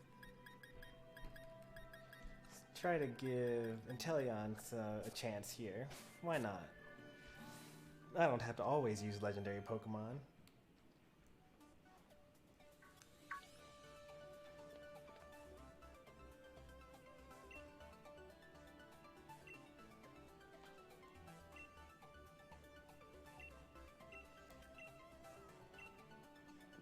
Oh, it's a team battle. Okay. This will be a lot easier. I think this is... Isn't this the last one? We did Dragon already, we did Fairy, this is Ground.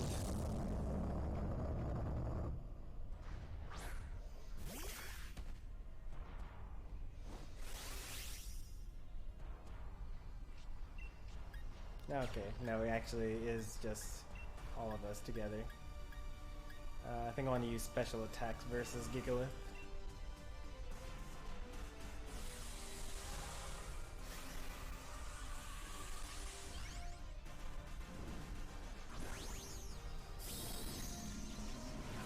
You're right, Inteleon has not seen much action tonight, even though it's my starter. I think it's actually the only Pokemon that I haven't used up until now. This is my first time using him today. I mean, obviously Toxtricity, but I put him away when we got Eternatus. Hello, I'm new. What is this channel? Well, that's actually a good question these days. Most of the people that are subbed to me because I play Super Smash Brothers. And we do play Smash occasionally. But lately, as in since Pokemon came out, I don't think... We've only done like one Smash stream per week, I think, since Pokemon came out. I know you're not new, but I do need to think about like what I would say to someone that asked such a question.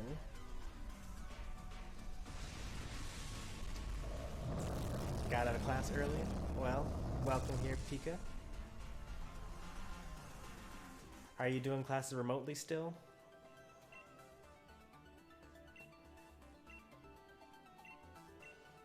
Oh yeah, I know that you're doing class remotely because we talked in Discord.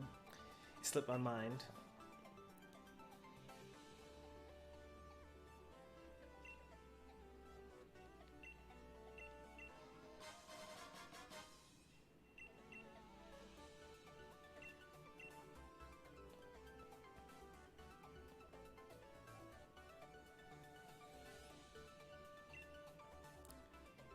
One of my friends from high school is an elementary school teacher, and today she had to teach her class of, what is it, 4th graders? I think it's 4th graders. It could be 3rd graders, though. I forget which one it is, because she's done both before.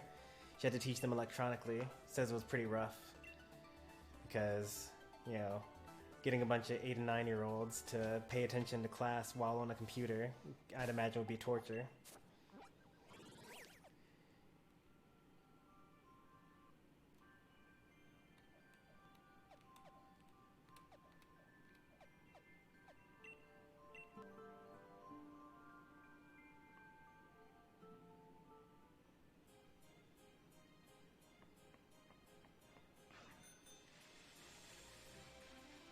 You have to fight Zamazenta here, I think, and that's like a steel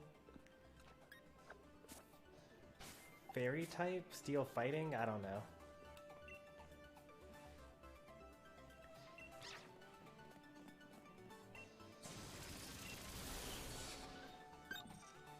I understand if they were in high school. Yeah, pretty much. Like, even, like, middle school might be okay. Like, I could imagine that 12, well, maybe not 12 or 11, but, like, 13-year-olds, 14-year-olds, yeah, they probably could pay attention to class electronically. It's pretty rough for the parents, too, because if you had such a young child at home, you probably couldn't actually... what's it called? You probably couldn't go to work. You had to stay at home, make sure that, you know, they're getting their lessons done, they're fed, things like that.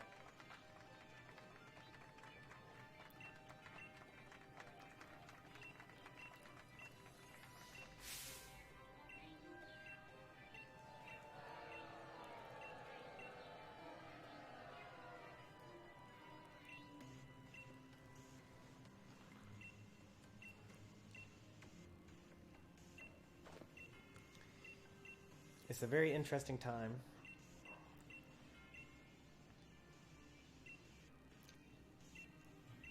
I'm not sure if it's like, I mean, it could even be significant enough to like change society. I mean, the last time we had a real big shakeup was, well, okay. I know the first time I remember, like, you know, I was actually in 6th grade when September 11th happened in 2001. And I remember that, you know, before then, you could, like, go to the airport, you could walk all the way to the gate, you could see off your friends as they get on the plane. As they're getting off the plane, if you're welcoming them, you can see them at the gate as well, and then walk with them through the rest of the airport. And afterwards, you basically had to wait at the entrance to the airport instead. And like there are a bunch of other things that changed drastically about the world as a result of 9/11. But trying to think of something else that would be nearly as significant as that. I mean, obviously the internet age coming out, like, is pretty important because that would have changed everything.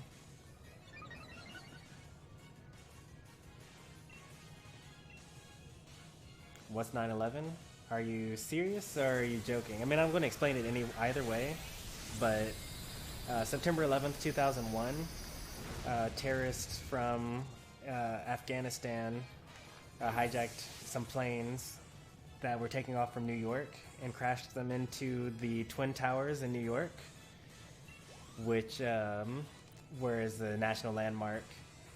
And then they also tried to crash another plane into the Pentagon and another one into the White House. So that's what 9/11 is.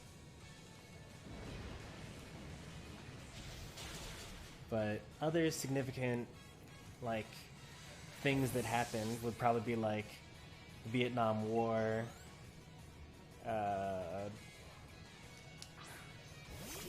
President Obama being elected, the internet being accessible in houses, televisions being accessible in houses.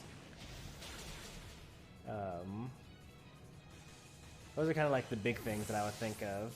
But like the way that we're changing a lot of things, like the way that we're giving out,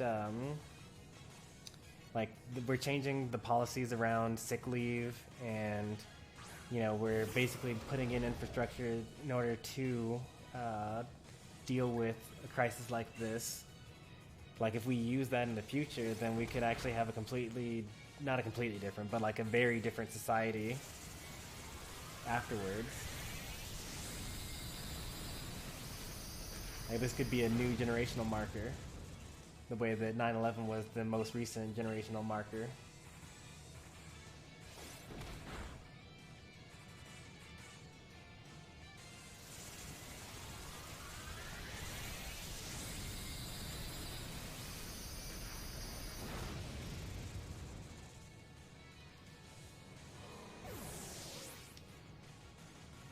I need to run as president. Oh man, that seems like a lot of work.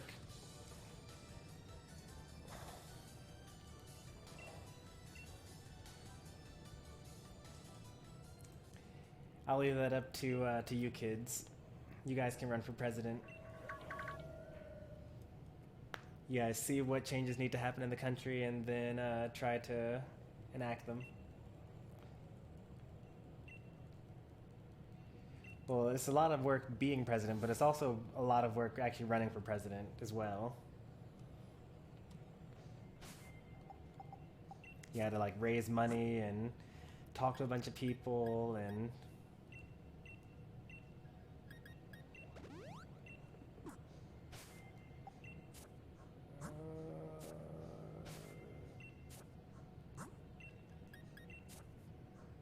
let's go ahead and give this guy a hyper potion, why not?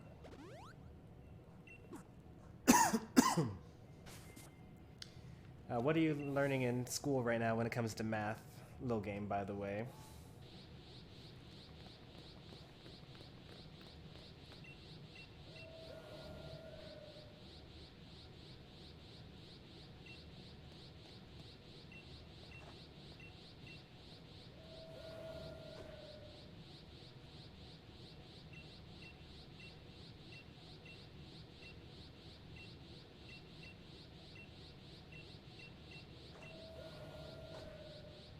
Yeah, I had completely forgotten about this whole cutscene.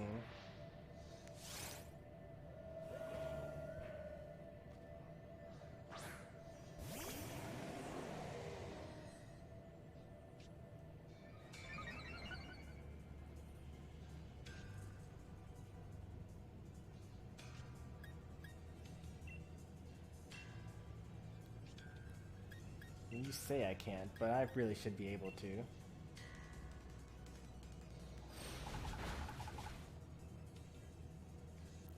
Algebra? I love algebra.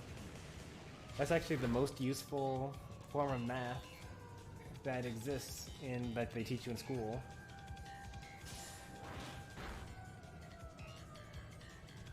I use algebra like almost every day.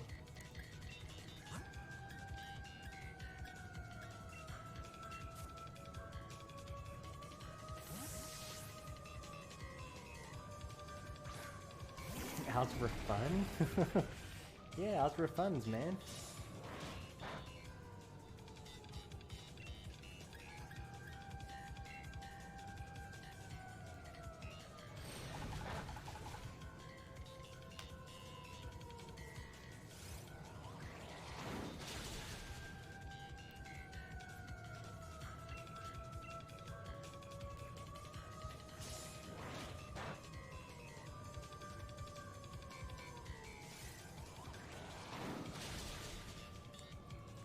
I like reading. Reading's also cool. I read a lot when I was in school.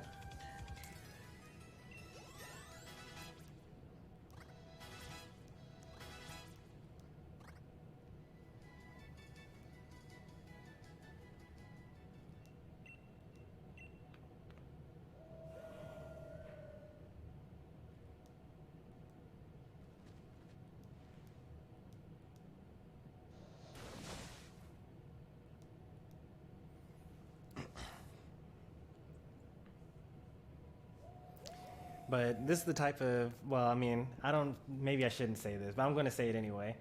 So when I was in school, the types of things that I would do is I would take a look at all the grades that I'd gotten so far on your progress report, because, you know, they tell you that 20% is homework, like 30% is tests, 10% is participation, all this other stuff.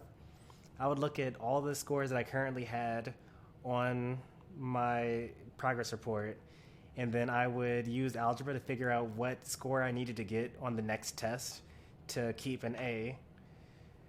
And then I would just, like, you know, if it was a lot, then I would study well for that test. And if it wasn't very much, then I wouldn't study for that test.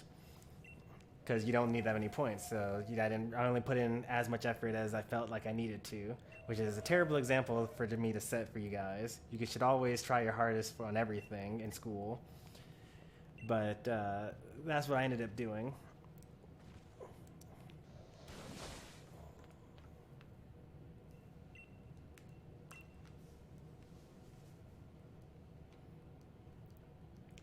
Alright, so we're almost towards the end of this.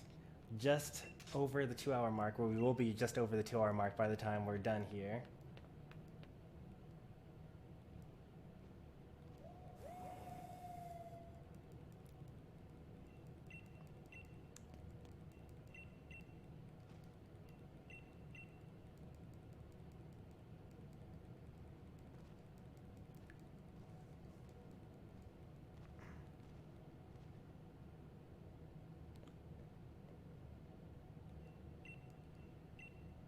Oh wait, actually, we're going to be just under the 2 hours. I forgot that I thought that I had to go all the way to the Slumbering Weld for this.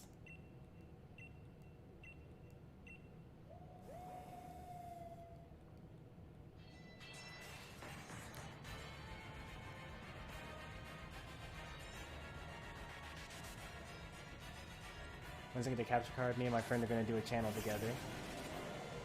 Like, you're going to have him over at your house and then you're going to talk on stream, or what? Alright, this is going to be one of the toughest battles we've had so far. Zacian is one of the best Pokemon to ever exist, with one of the most broken abilities and really great stats. And he's also higher than all of our Pokemon.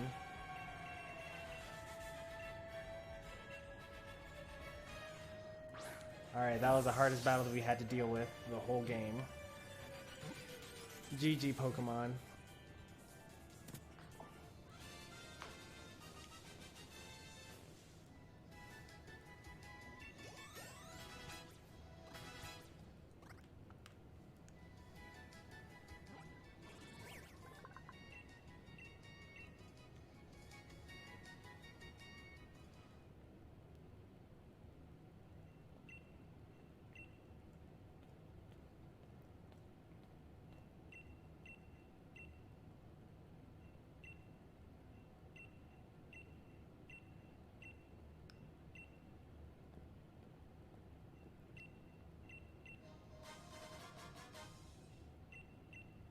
Oh yeah, that makes sense. We never fought in Pierce Town because they don't have a power spot there, so Pokemon can't Dynamax anyway.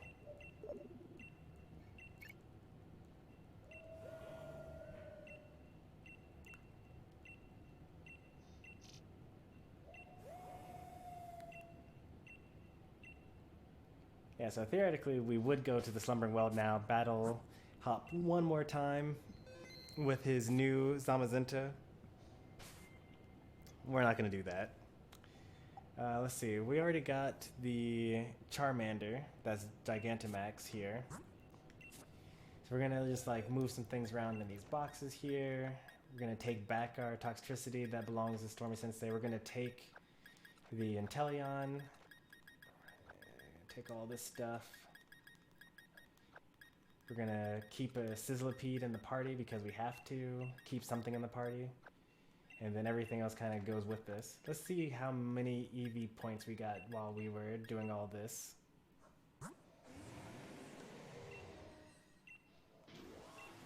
Yeah, I thought that you only get effort points from wild Pokemon, but we didn't fight that many wild Pokemon, but these Pokemon have messed up effort points. So I think that even when you battle regular trainers, I think that you get effort points in this game. So this Solgaleo is like really messed up, unfortunately.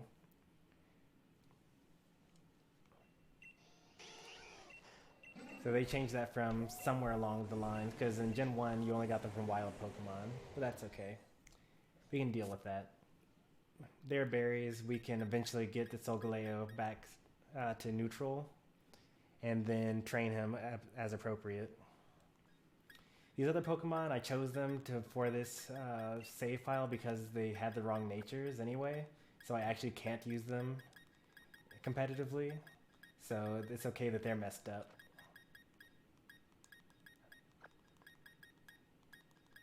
Rename the Solgaleo? Maybe, I don't know. The real question is, are we going to take the Zamazenta, the Zacian here? Because we'll lose the sword.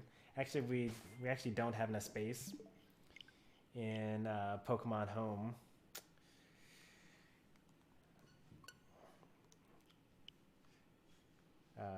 We can work this out. Oh, fine. We'll just store some other Pokemon temporarily back in Pokemon Let's Go Eevee and go from there.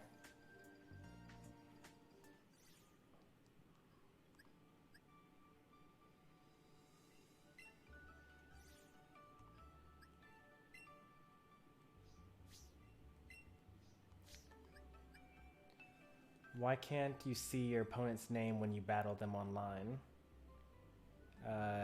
What do you mean? Don't I see my opponent's name when I see them online? I don't think I can see their nicknames. Yeah, I don't think I can see my opponent's nicknames online. Are you able to see your opponent's nicknames online?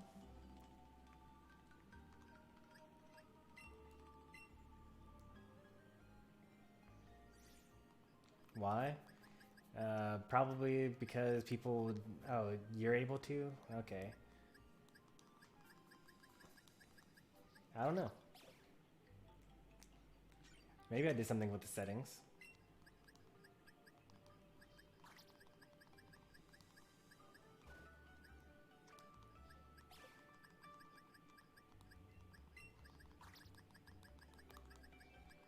What do we really need to keep in Pokemon Home? Not really much.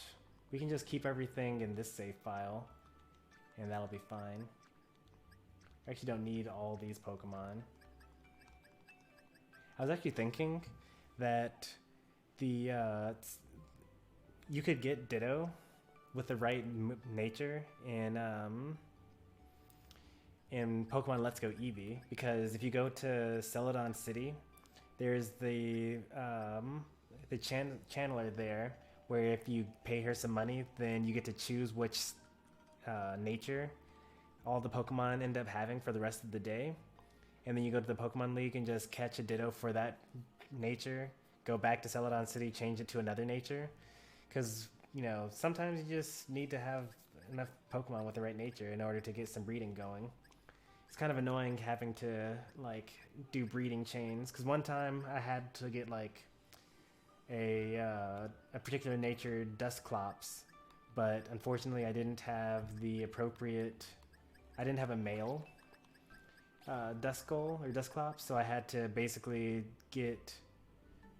I didn't have a female, so I had to take the male Dusclops that I had, breed it until I got a female, take that, find the right nature male parent,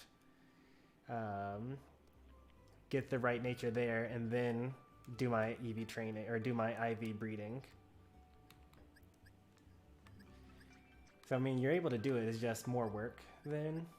And, you know, if you just have a Ditto with the right, is Ditto allowed competitively? Yeah, Ditto is actually a really great Pokemon competitively, but only when it has the Imposter ability. Ditto only learns Transform, and wasting a turn transforming into your opponent when they're going to knock you out, basically, when you do transform, is not very competitive. So instead, you send in Ditto with the Imposter ability, which is its hidden ability, which you can only get from a den. And then when you switch in, it automatically transforms into your opponent. And the one cool thing about that is that it actually gains all of the stat buffs that your opponent had. So if you had Belly Drum Snorlax and you knock out your opponent, and then you send in Ditto, he will use Imposter and then transform into that Belly Drum Snorlax at full HP and be able to sweep in return. So typically you would end up seeing a Ditto with a Choice Scarf, which is an item that doubles your speed but only lets you choose one item.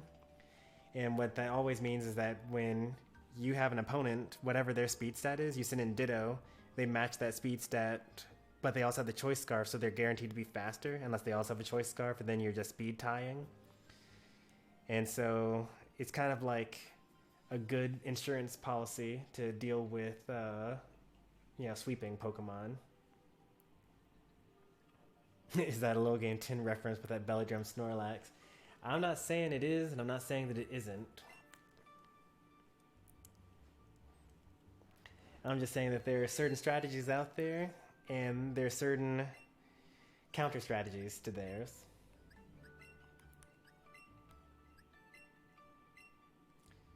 Alright, I've decided that we're going to take this Zacian. We're not going to wait for the sword. The next one that I do, I will trade it locally so I can get the sword out.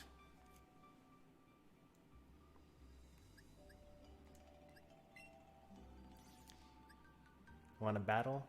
It's already like 10:30. I'm going to probably go to bed pretty soon. Not go to bed, but I'll get ready for bed pretty soon. I need to have dinner and everything like that.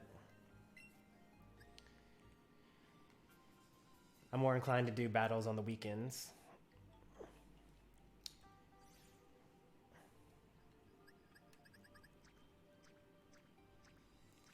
I would say that this was a very successful run, because while we were streaming, we traded away the Eternatus that we already had for this Solgaleo, which is another Pokemon that we needed.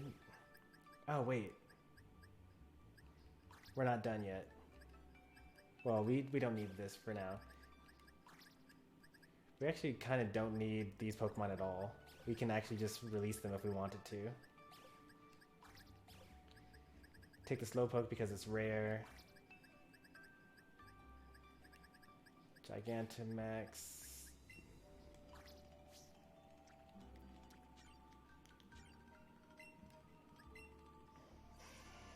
Bashful, which means it's just neutral.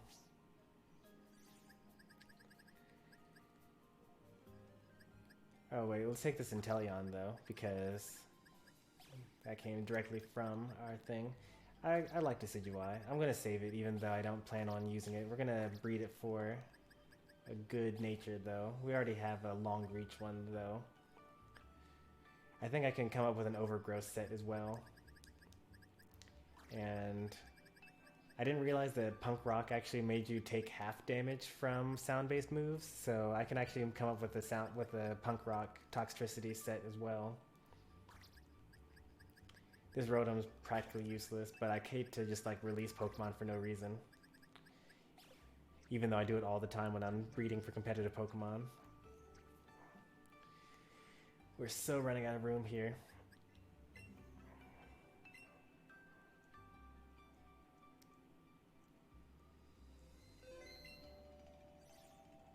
Alright, I forgot one thing that we actually have to do still.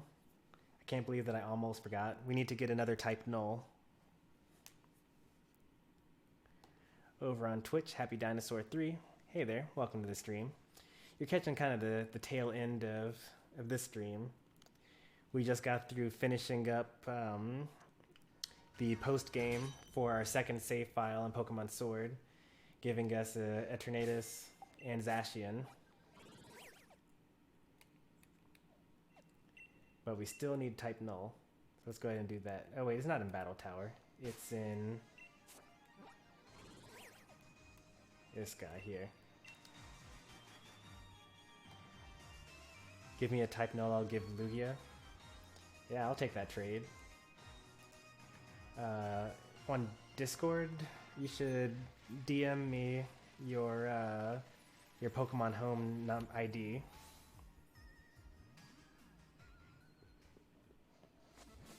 Oh, it wasn't the Battle Tower. I was wrong.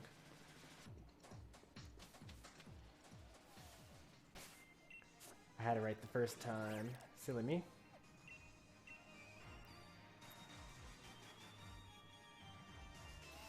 I don't want to put it in GTS because I think that someone might get to it first. But we should be able to do room trade or something like that. I haven't actually tried it yet, but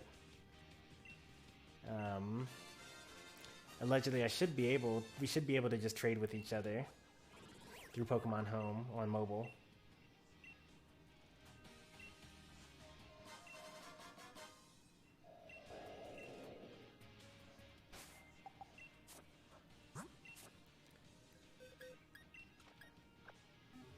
Oh, this is a good one. Wait, what was that? Plus attack minus special attack?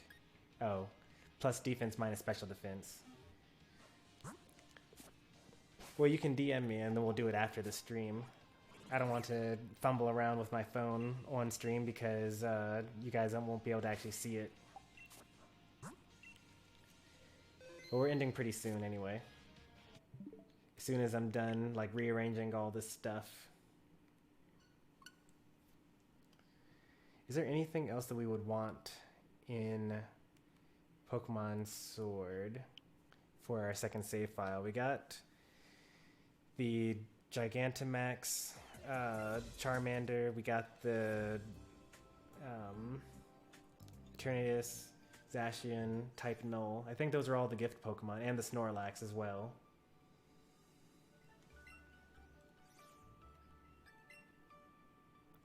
I do have a face cam. I don't particularly like using it because it sometimes slows down the stream, and I'd rather have a high quality stream than a face cam. Another thing I don't like about the face cam is that sometimes I want to do like highlights for the stream, and like in a combo video or something like that, and when my face is in there, it kind of like doesn't look as good.